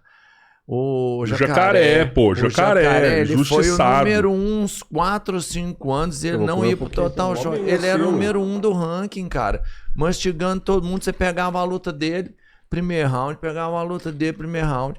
O cara não ia pro cinturão. O Jacaré foi injustiçado. Segurou ele lá uns 4, 5 anos pra depois pôr ele numa luta que já tinha passado o momento dele. O Jacaré eles cozinhou o cara. Jantaria o Bisping. Não! Quando o Bisping tava campeão, o Jacaré jantaria ele. E não puseram. Não colocou. Eu entendo o que vocês estão falando. Há uma manipulação entre eles lá. Isso. De escolher as lutas para benefício deles como negócio. Uhum. O problema é a gerência dos atletas terem medo ainda do UFC. Se eu não aceitar essa luta, não vamos lutar mais. E tem isso, né? Sim. Essa empurrar aqui, empurrar ali. Então depende quão forte você é. O Massaranduba também, né? Mas não tinha inglês, não tinha um appeal, né, do que eles queriam de modelo de campeão. É na Paraibás mesmo. Você acha que às vezes pode afetar até nas apostas, no caso? Que eu acredito que as apostas também movimentam muito essas escolhas, assim, de card. Eu não acredito que façam isso por apostas, né? Tipo, o UFC não faria isso para manipular apostas. Por isso já tendo até esse problema aí agora. Qual o problema? De apostas, os atletas não podem mais apostar. Tá. Porque pegaram um cara lá tentando manipular as lutas, mas era o treinador. Nada a ver com a gerência. O cara tava ficando um riquinho ali na parada ali. E pior que falou no podcast ainda. Podcast com o Joe Rogan? Não, com o Ariane lá. Lá nos Estados Unidos, lá. Ariane. Pô, você tinha que ir no podcast com o Joe Rogan, hein? Ia ser foda. Você é brother dele ou não chega a ter um relacionamento ali dentro? Brother não, mas tem um relacionamento, né? A gente se conhece há anos trabalhando junto, a gente Saiu junto já várias vezes, não tenho problema nenhum. Ele curte, né? O Brown de maconha já gosta, né? Já... Então, o Joe Rogan, ele é um cara diferenciado também, né? É. Inteligentíssimo. Pra você ser um stand-up, você tem que ser muito inteligente. E ele conta a história dele na época, né? Que ele crescendo, ele foi campeão nacional de taekwondo, acho que E todo mundo fazia cocaína na época, então ele via... Então ele era esportista e isso tirou um pouco ele das drogas. Ele já experimentou vários alucinógenos, machos, ayahuasca, essas coisas. Ele conta a experiência dele, mas ele não é um drogado. Ele, cara, é um esportista. Ele treina, pô, você vê o chute dele de Muay Thai, não é qualquer um que tem, não. Então, assim, ele é um cara experiente das coisas. Gosto de escutar ele falando, porque ele pergunta as coisas inteligentes das coisas. Desculpa. Então, assim, é um cara que tem que ser respeitado. Com certeza. Cara, é muito louco ele entrar, tipo assim, no octógono. Porra. Porque ele pega um momento do lutador. É muito louco esse aí. Ele o cara mudou o entretenimento no mundo, irmão. Foi. Ele é o maior podcast do mundo hoje. É o maior do mundo. Assim, diz que foi ele que inventou isso. Não o podcast, porque já era um programa de rádio, mas no formato que a gente vive hoje, foi ele. E eu fico viajando assim, você falando assim, que eu imagino você chegando 2 dias antes no evento e tá aquela galera toda assim, falando assim, pô, o que a gente vai fazer? Vamos ali dar um treino ali, aí o Joe Rogan vai te dar um chute. E esse que é o negócio que eu falo que eu vivi o glamour do UFC, do MMA. Não volta mais. Sério? Eu acho que o que eu vivi foi o Golden Era do MMA. Por quê? Era um evento pequeno, ainda era familiar. Eu tinha acesso ao Dana White, ao Fertitas, a hora que eu quisesse, a gente jantava junto, saía junto. É exatamente isso que acontece. A gente ia para cidades que ninguém conhecia a gente, ou então não tinha nem nada. Então era eu, o John McCarthy, o Joe Rogan, e os caras tudo ali, jantar junto, vamos jantar aqui, vamos no barzinho ali. Se ia para Nova Orleans, que é só um monte de bar lá, ou então Nashville, né, Memphis, que eram vários bares com músicas ao vivo, a gente saia sempre junto ali. Isso era uma maravilha, era uma troca de experiência junto, né, cara? Isso foi mudando. As festas que tinham depois, né, do UFC, que os surtistas faziam, o UFC fazia, não existe mais. Porque o mundo hoje virou esse mundo de mimimi, né, cara, de frouxos. Então acabou. Hoje é uma corporation, né, uma corporação. Então você vai lá como trabalho, você é tratado como um funcionário hoje, não é mais aquele glamour que a gente tinha, chegava nas cidades, parava a cidade, era uma maravilha agora. Você acha que o jeito que você saiu do UFC, além de injusto, não foi legal o jeito que foi anunciado ali? Não, acho que é junto, não tem, né? Eu, como falo em todas as minhas entrevistas, eu não tenho nada contra eles. Foi um ciclo na minha vida que eu adorei. Foi importantíssimo para o meu aprendizado como pessoa, como ser humano.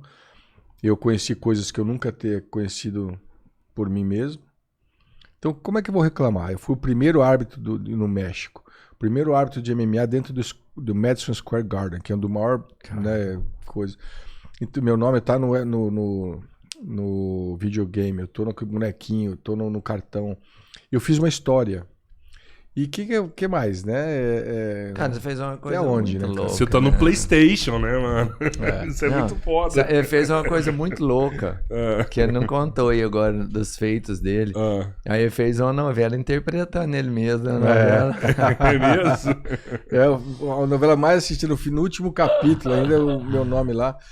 E assim, o que a gente quer da vida, né, cara? Eu, quando cresci, não imaginava nem sair da minha Lapa aqui do lado. Minha irmã até mora aqui do ladinho. Cresci aqui, era meu pai dando aula de judô e eu fazendo judô. O que eu vou fazer da vida? Ou vou ser policial ou bandido. Aqui no Brasil não tenho duas opções, né, cara? E nunca quis ser professor também de artes marciais, mas era o que eu sabia fazer. Isso foi me levando na vida, pra você ver que o esporte, cara, é uma maravilha, que vai te direcionando para as coisas e você acaba sendo um cara mais aberto, menos, não tenho medo. Né? Artes marciais me deu essa coisa, então fui para os Estados Unidos sem inglês, com $1.000 do bolso, não conhecia ninguém lá e fiquei milionário lá, cara. E o que eu vou reclamar da vida, né? Essa história é brilhante. Essa história é brilhante. foda Quebrei, isso mesmo. voltei, entendeu? Então, assim, hoje eu dou palestras para empresas, né? Eu dou palestras motivacionais e corporativas. Por quê? Porque a minha história, a pessoa não quer saber se caiu, quer saber como é que você levantou, como é que você voltou, como é que você não se matou, entendeu? Como é que você não matou ninguém, né? E assim, esse é que é a essência do ser humano, né? Como é que você deixa um legado aqui, né? Porque até o meu filho estava falando para mim outro dia, pai, por que você não volta pro UFC? Falei, filho, eu não volto por vocês primeiramente, porque 20 anos que eu não tava... Foram entrevistar meus filhos, é legal ter pai famoso, né? Esse cara nunca tá no ano novo, nos meus aniversários, nunca tá aqui. E hoje eu tenho condições de estar com meus filhos, ajudando meus filhos a crescerem, né?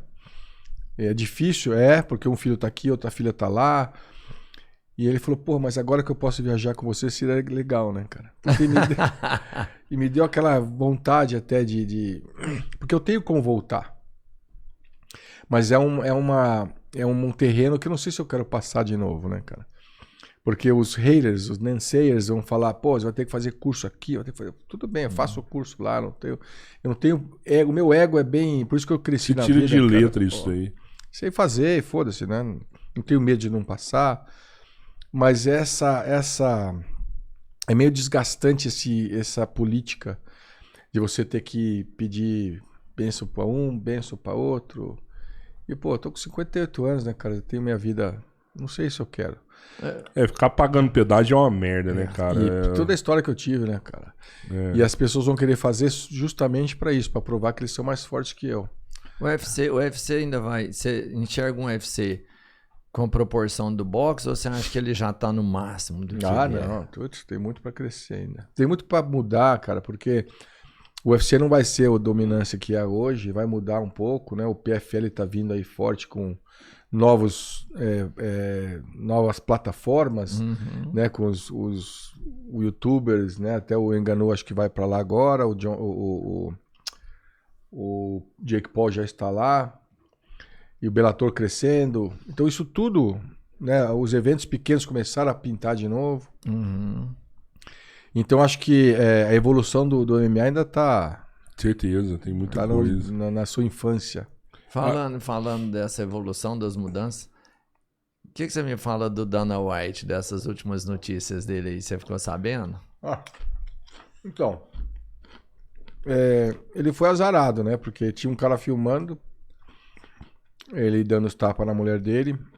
Um dia antes de ele ter lançado esse negócio do tapa aí Você sabe que ele tá lançando, né? O Slap Contest lá, o campeonato de tapa. Não sabiam? Sério? No dia seguinte ia lançar. O que é mundialmente, isso, cara? E ele deu esse tapa aí que cortaram o lançamento, né? Que brecaram o lançamento.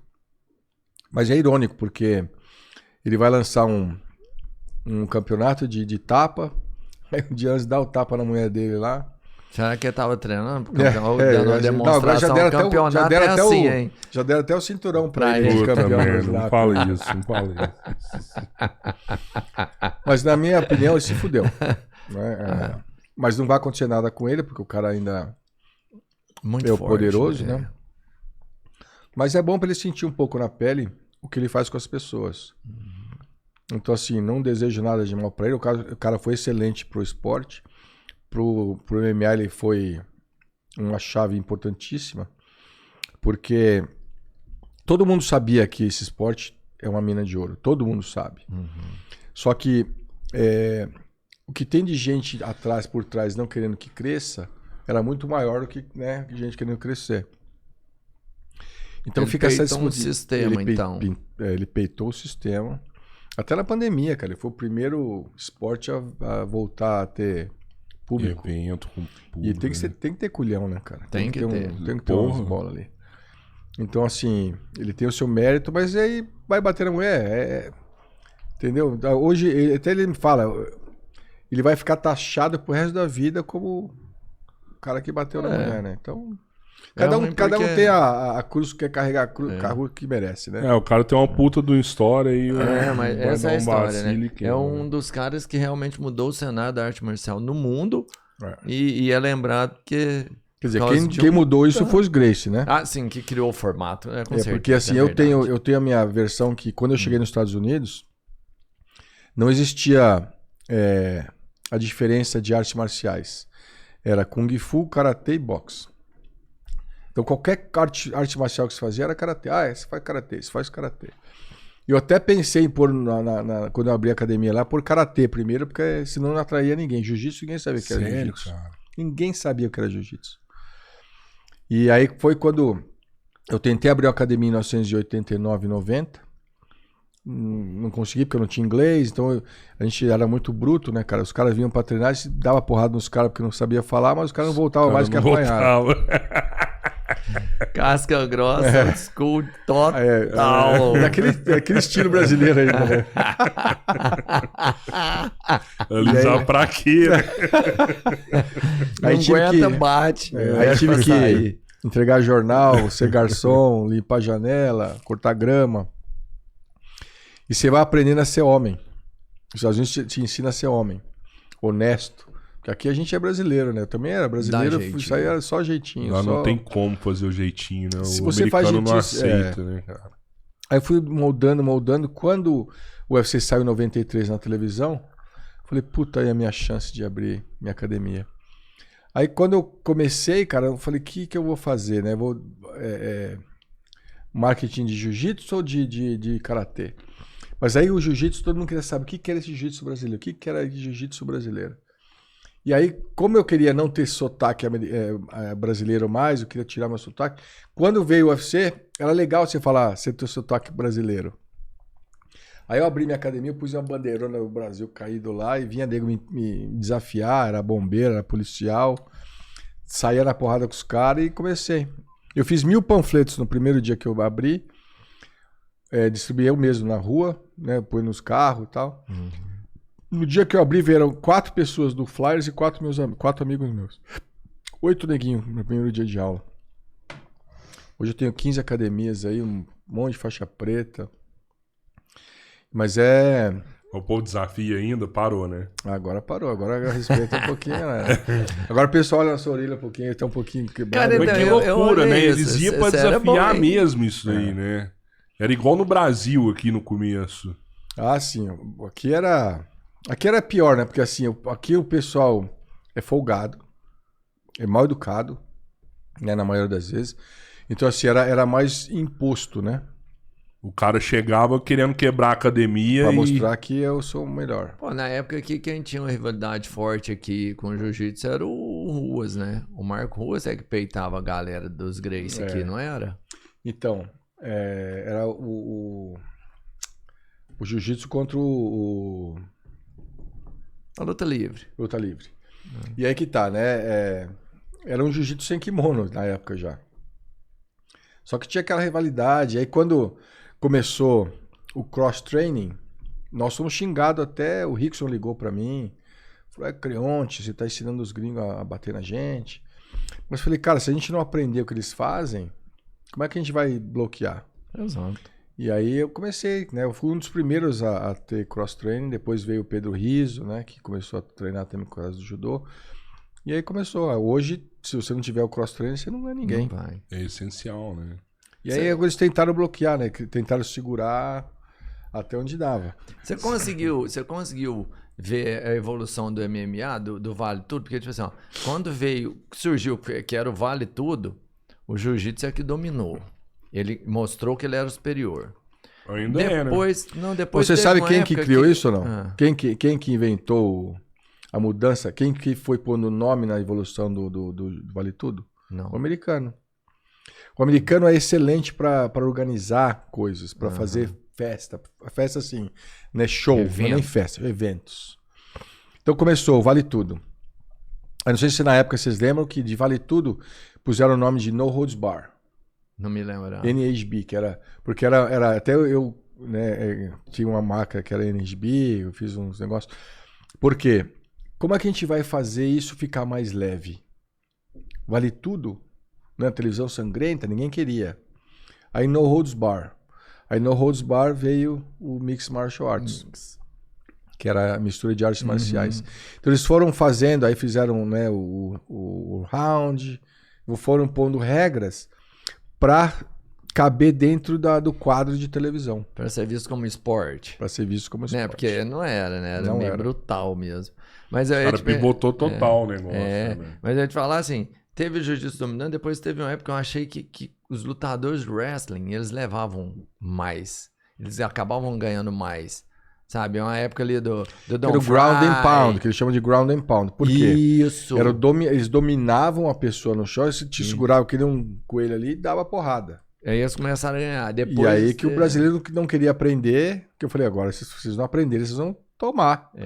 E aí começaram a aprender.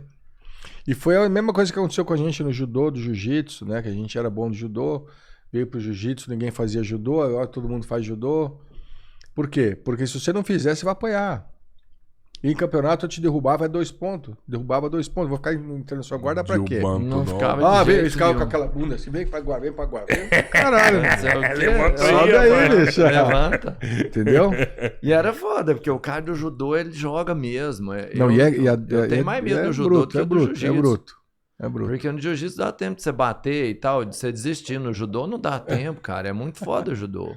Foi um dos treinos que eu afinei. Eu fiz uns 3, 4 eu treinava com a seleção brasileira. Eu tinha ser enterrado com o Aurélio Miguel. Não, mas é bom, hein? Meu primo mesmo, cara. Meu primo me bateu pra cacete. Eu bati muito o meu primo quando era moleque, né? Que eu era o seu 3 anos mais velho. Mas chega uma hora que a idade é igual ali, né? Aí fodeu, bicho. Aí, uma hora que você dá uma voada assim, sem ver, é bom, cara. Não, não é bom toda hora, mas voo assim é bom, não, mano. Nunca tive. Não, é bom. Dá uma sensação Sabe porque o seu corpo gostosa. acostuma também a cair no chão. Você aprende, né? Sim. É gostoso. É você chegar na academia e o cara joelha lá falando, tem problema no joelho, vamos começar a ajoelhar. Que estragou. Não, porque assim, né?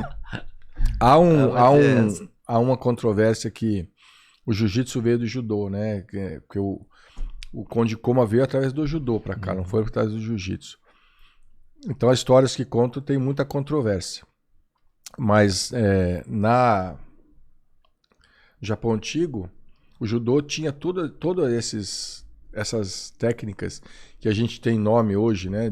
As chaves. As chaves, hoje no judô já tem o nome disso.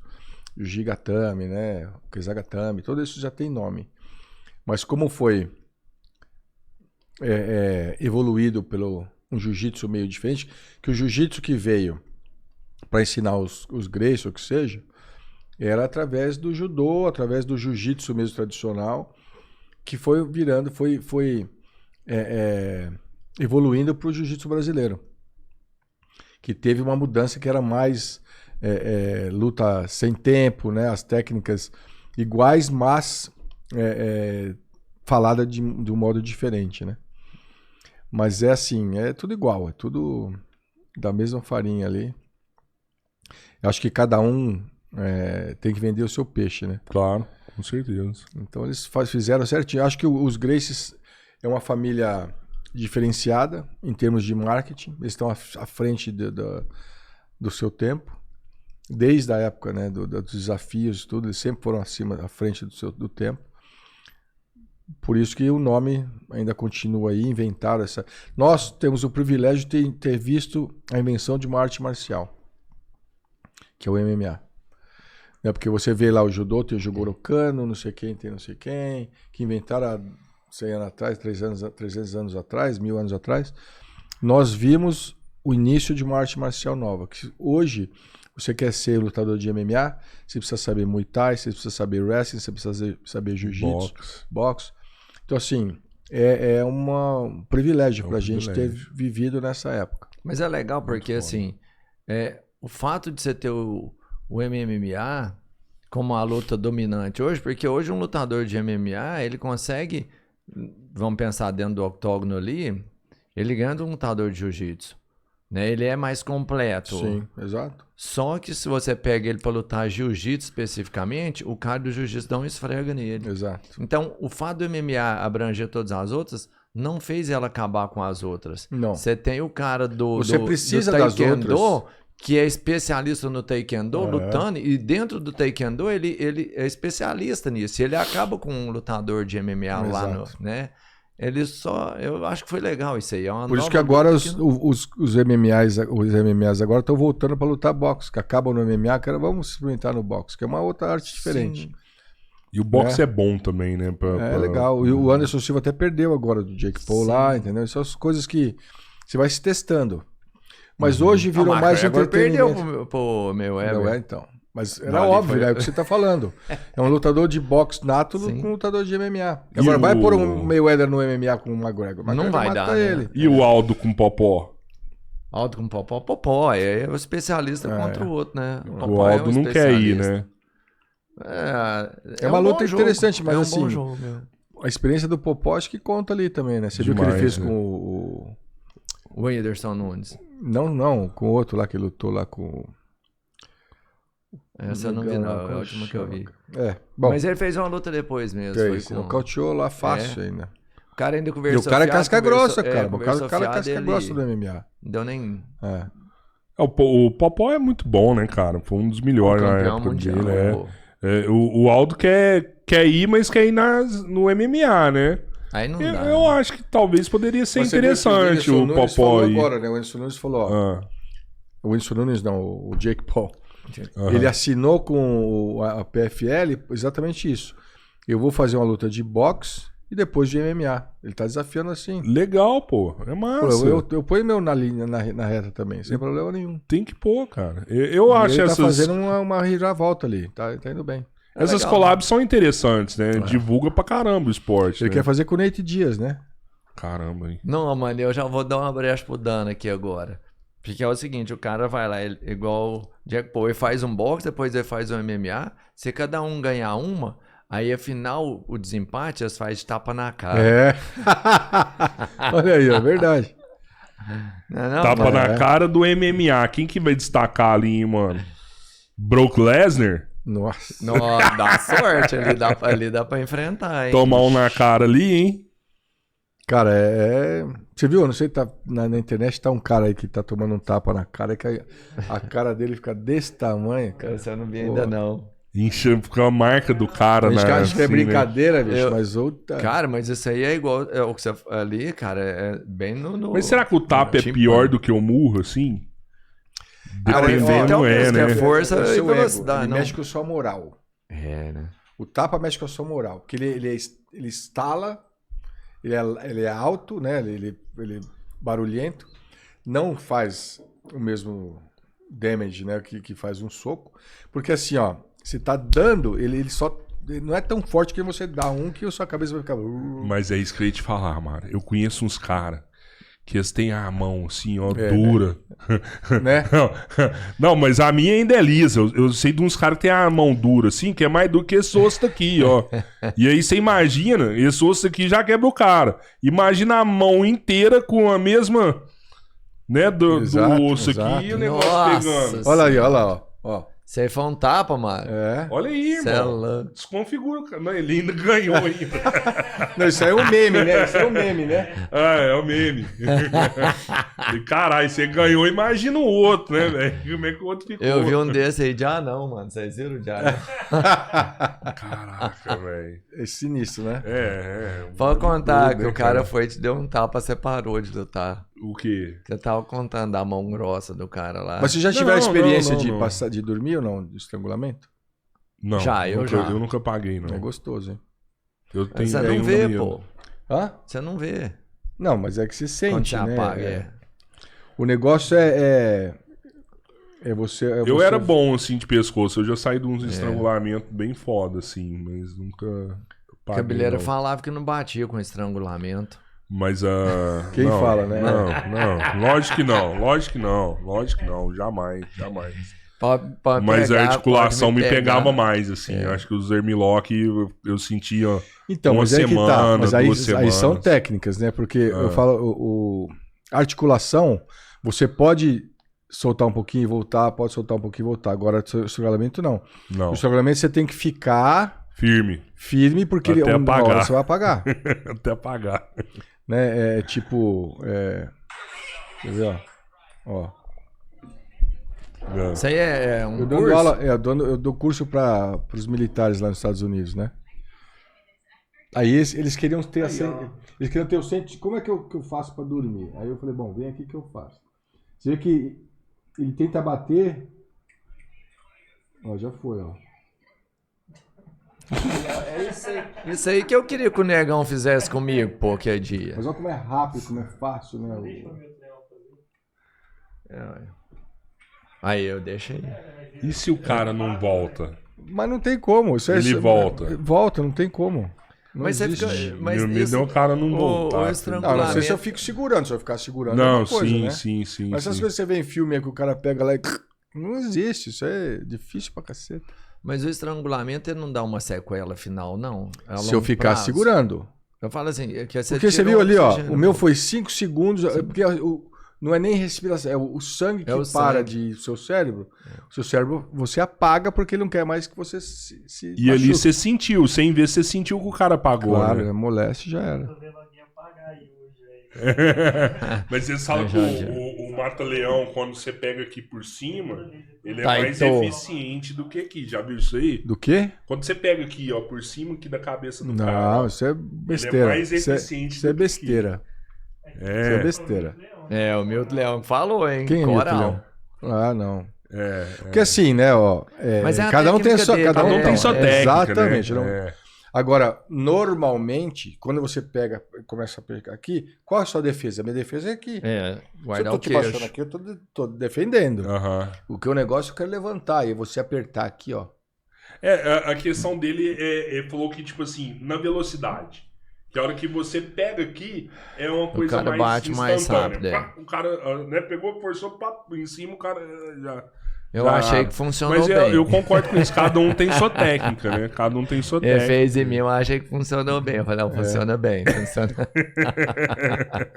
Pô, você podia fazer, o Robertinho sempre gosta, assim. Por isso que eu tô falando, vamos dormir aqui Vamos hoje, fazer pra dormir.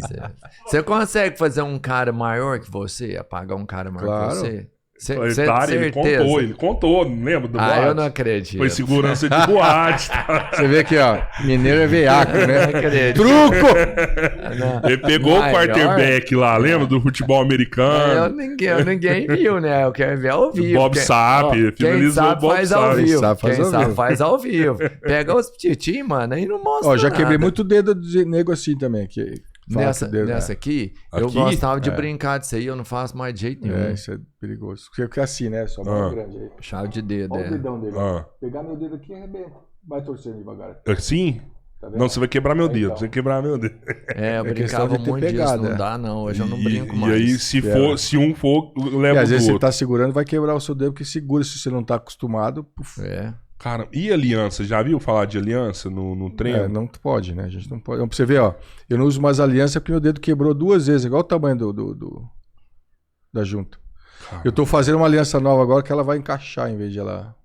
Olha, que Bom, bacana, hein? como que é Boa. isso? O cara que tá inventando agora aí, a Luiz. Ela tem tipo uma molinha? Como que ela faz Não, isso? acho que ele vai abrir e fechar, não sei ainda. Ele vai dizer que vai inventar uma aliança pra mim, depois eu mostro aqui pra vocês. Ah, isso é bom. hein, Legal, cara? vai patentear? Tem que ser, né? Porque não entra mais.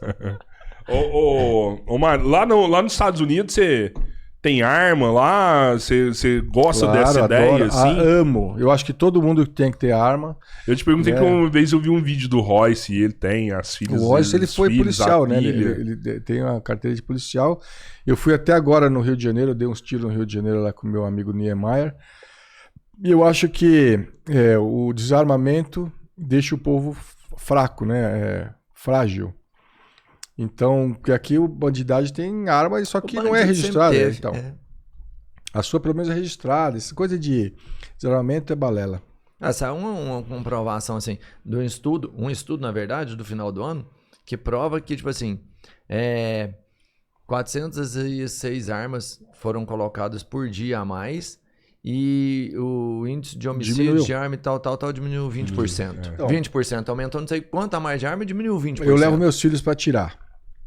Pá, se eu levo seus filhos pra tirar, ele só tem 14 anos, 12 anos, sei lá.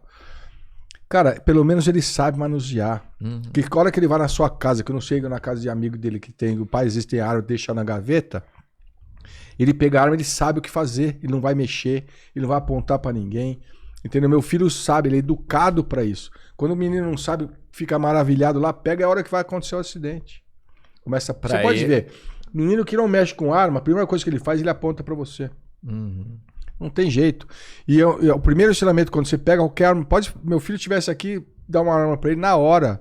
Ou ele não pega, ou ele pega e já não aponta pra ninguém, não é dedo Vê no se tá gatilho. municiada, confere se tem tira, tudo, desarma. tudo. É importante isso aí, né? Muito, tudo, porra. É segurança, né? Mas é conhecimento, educação, é você saber manusear, não ter medo de fazer algumas coisas que, lógico, que é perigoso. Agora, você começar... Eu não deixo Perigoso é errado. nem arma de brinquedo, eu não gosto que meus filhos apontem pra ninguém. Nem arma de brinquedo. Boa. Cara, eu vi uma vez um cara me explicando isso e é muito lógico. Ele falou assim, ninguém nunca tentou invadir os Estados Unidos.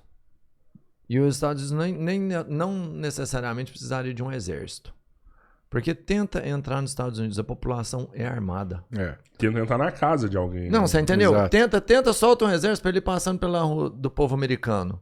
O cara, você de dentro da sua casa vai proteger o seu país. Isso é engraçado. É. Olha o que eu tô pensando aqui agora. Você anda lá, as casas não tem muro, as casas não tem grade. Verdade, Aí eu vou falar assim, nossa, lá é muito civilizado, né? As casas não tem muro, as casas não tem grade. Entra na casa de alguém lá, E é amigão. o que eu não entendia quando eu cheguei lá.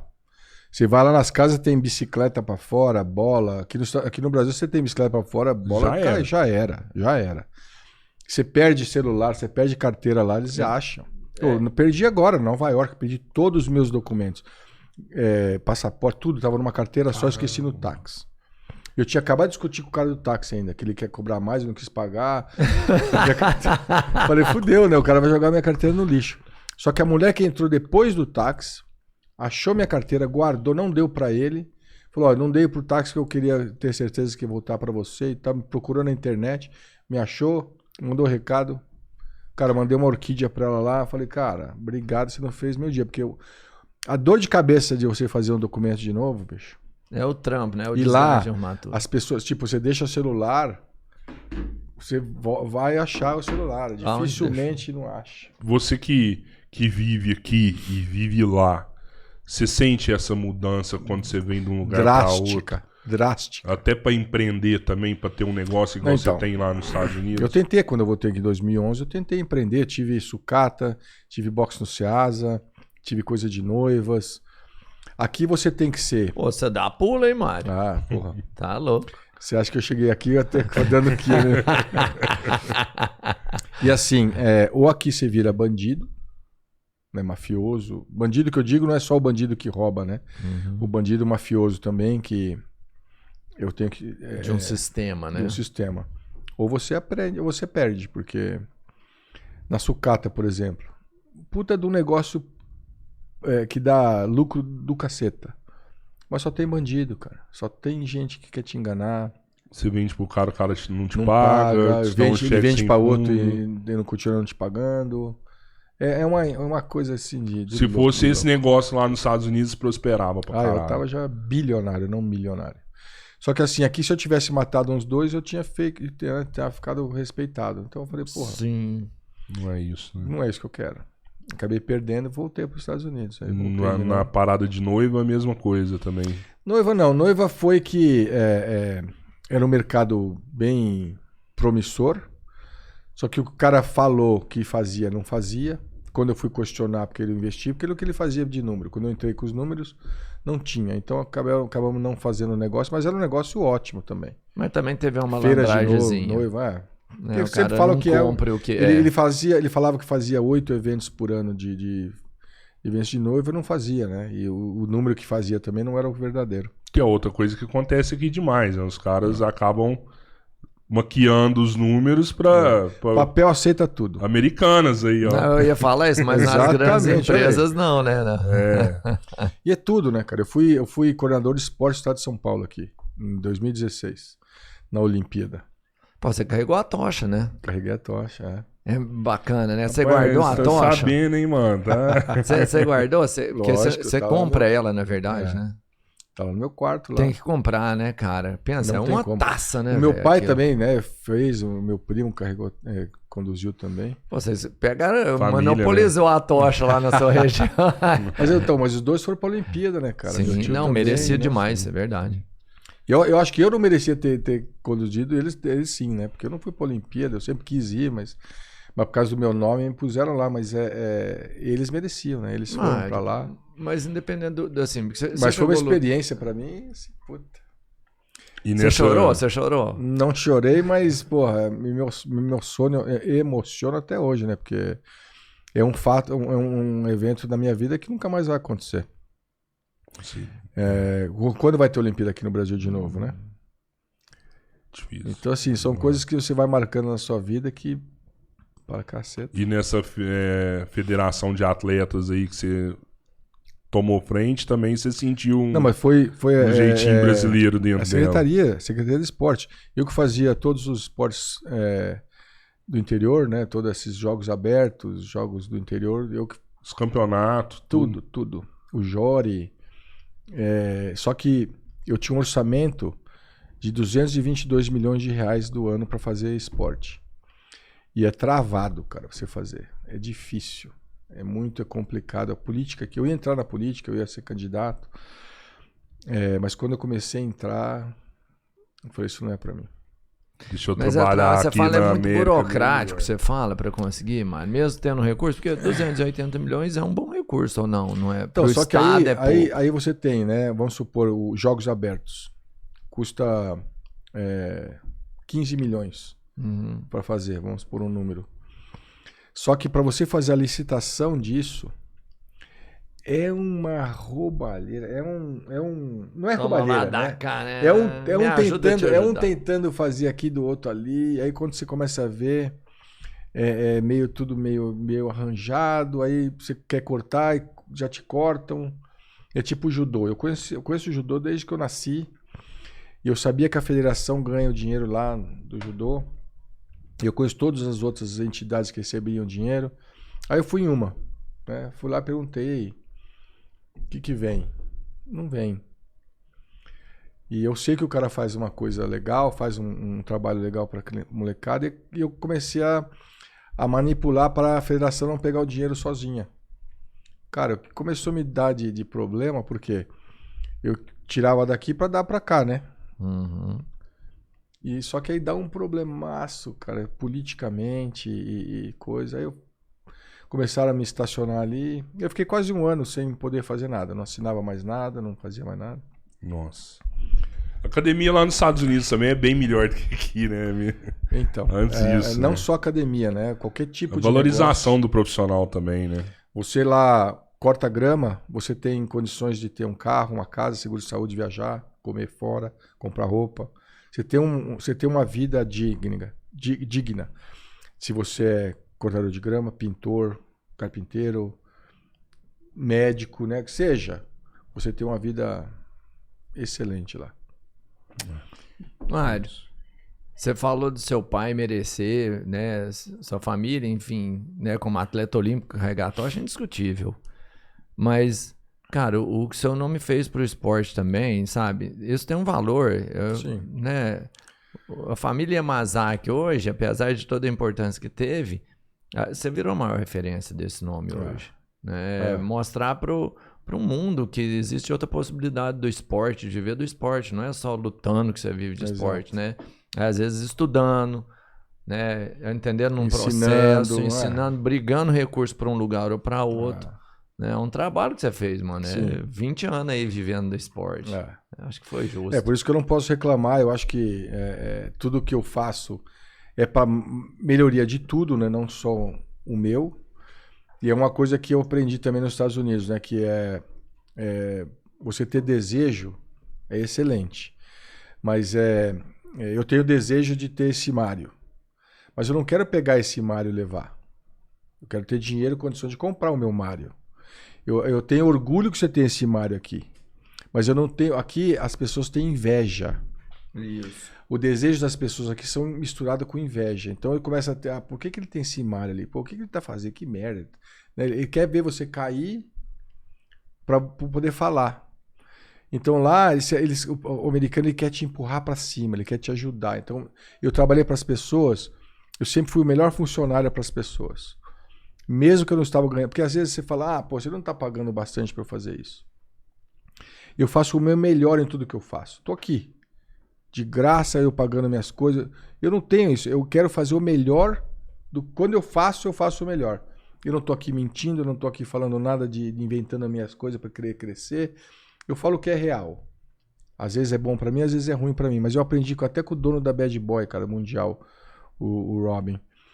Ele falou para mim assim, Mário, eu às vezes até me atrapalho nos meus negócios porque eu não minto. Eu posso até omitir, mas eu não minto. Se você perguntar para mim, eu tenho obrigação de te responder mesmo que me machuque. E é onde eu aprendi, cara, eu falei, cara, é verdade. Só que hoje a gente tem que medir, né? Porque às vezes eu sou até muito sincero, meu sincerocídio aqui me mata, porque né, eu não posso ser tão sincero às vezes, eu tenho que medir. Hoje eu tô aprendendo, depois de uns anos eu tô aprendendo, porque eu sempre fui muito, né, você pergunta pra mim, se você não quer saber a verdade, não me pergunta, que eu vou te falar. Isso é foda. É isso, hein? É isso. Obrigado, viu, mano? Pô, é um prazer. Obrigado. Desculpa aí todo esse tempo aí que a gente ficou muito foda, tentando cara. montar aqui, mas é que minhas viagens são malucas. Você vê, eu quase não vim ontem. Então eu falei pra ele. Minha vida muda de um dia seguinte pro outro. Vim lá dos Estados Unidos pro podcast, maluco. E eu quase não vim. Ô, seu menino é jogador de futebol, sua menina. Minha menina, então, ela tá fazendo faculdade agora, né? Poxa. Porque ela... De que? Já faz o merchan dela aí, já vamos fazer o profissional dela Então, valorizar. ela vai fazer na área de medicina, mas não vai ser médica, ela vai ser alguma coisa de... ou instrumentista, né? Ela gosta de coisa de medicina, não sabe ainda. Ela tá fazendo os 2 primeiros anos, que é o básico lá. Lá é diferente, né? Lá é diferente. Eu falei pra ela, ó, até pros meus filhos, eu falei o seguinte, não importa o que você fizer na faculdade, eu só quero que você faça uma faculdade. Eu não fiz faculdade. Se eu tivesse feito faculdade, talvez eu não tivesse tanto sucesso que eu tive hoje. Verdade. Mas são mundos diferentes, cabeça diferente. E se eu tivesse passado pela experiência de ter entregue, porque eu falo para eles, quer fazer faculdade de balé, de música, não importa. Só de você ter que entregar os seus trabalhos, você ter que estar lá para fazer alguma coisa, essa responsabilidade que você precisa. Não é o que você vai aprender lá que o pessoal está fazendo na lousa que vai te dar, mas é você ter essa experiência entre amigos, você ter, né, a sua amizade, você tem que entregar alguma coisa ali, pá. Isso que eu quero que eles aprendam, não que eles vão aprender na regra. Porque isso para mim não ajudou nada. Eu podia ter sido advogado, médico, mas o que eu estou fazendo não muda nada. Mas você tá sempre aprendendo, né, cara? Mas isso é o mais importante. É você aprender, tipo construção. Eu não sabia o que era a diferença de concreto com mármore. Hoje eu sou expert em mármore, granito, porque o cara que me ensinou falou, não, assim, assim, assim, investiu em mim, eu investi em mim também. Então, assim, minha mãe faleceu de Alzheimer. Eu estou estudando um pouco de Alzheimer. Cada 2 pessoas que você conhece, uma vai ter Alzheimer, a outra vai ter que cuidar de alguém de Alzheimer. Se vocês não cuidaram de ninguém de Alzheimer, um dia vocês vão ou ter ou vai ter que cuidar. E o que é o Alzheimer? Que ninguém sabe ainda, mas antigamente falava, minha mãe lê, faz sudoku, palavra cruzada, não vai ter Alzheimer. Meu pai só esporte não lê, vai ter Alzheimer. Meu pai está com quase 90 anos, sólido, só no esporte, sem Alzheimer. Minha mãe faleceu. E aí eu fiquei estudando, o que eu acho? É você ser criativo. Se você nunca, tipo, aposentar, vamos falar, nunca vou aposentar. Que quando você para de criar, você para de viver. Então, vocês aqui, como tem que criar sempre, a sua mente está sempre criando, está sempre fora dessa área de Alzheimer. Por quê? Seu cérebro vai sempre aumentando, vai expandindo. E é o que eu falo, quando você sai daqui do país, você nunca saiu, sua mente expande. Então, eu sempre falo para todo mundo, manda seus filhos para fora, que seja para Minas Gerais, por 6 meses sem você. Você vai ver. Volta outra pessoa. Certeza. Então, sempre tem que estar trabalhando a sua mente. Você me falou, você me deu só uma dúvida. Você fala assim, essa parte de disciplina, de ter que cumprir o horário de estar lá na escola, de entregar o trabalho, e é uma parte quase que hierárquica, de respeitar o horário e tudo mais, professor. Você vem de uma família oriental. E isso, na criação de vocês, eu tenho certeza que foi muito forte, não foi? Então... Você já não passou isso Sim. pros meninos desde criança? Sim, a gente passa. Só que para eles terem experiência com outras pessoas, que você falando não adianta. Eu consigo educar seu filho, mas eu não consigo educar o meu filho. Quando envolve coração, pode ver. Eu conheço meus amigos que são milionários aí, os filhos são uns merda.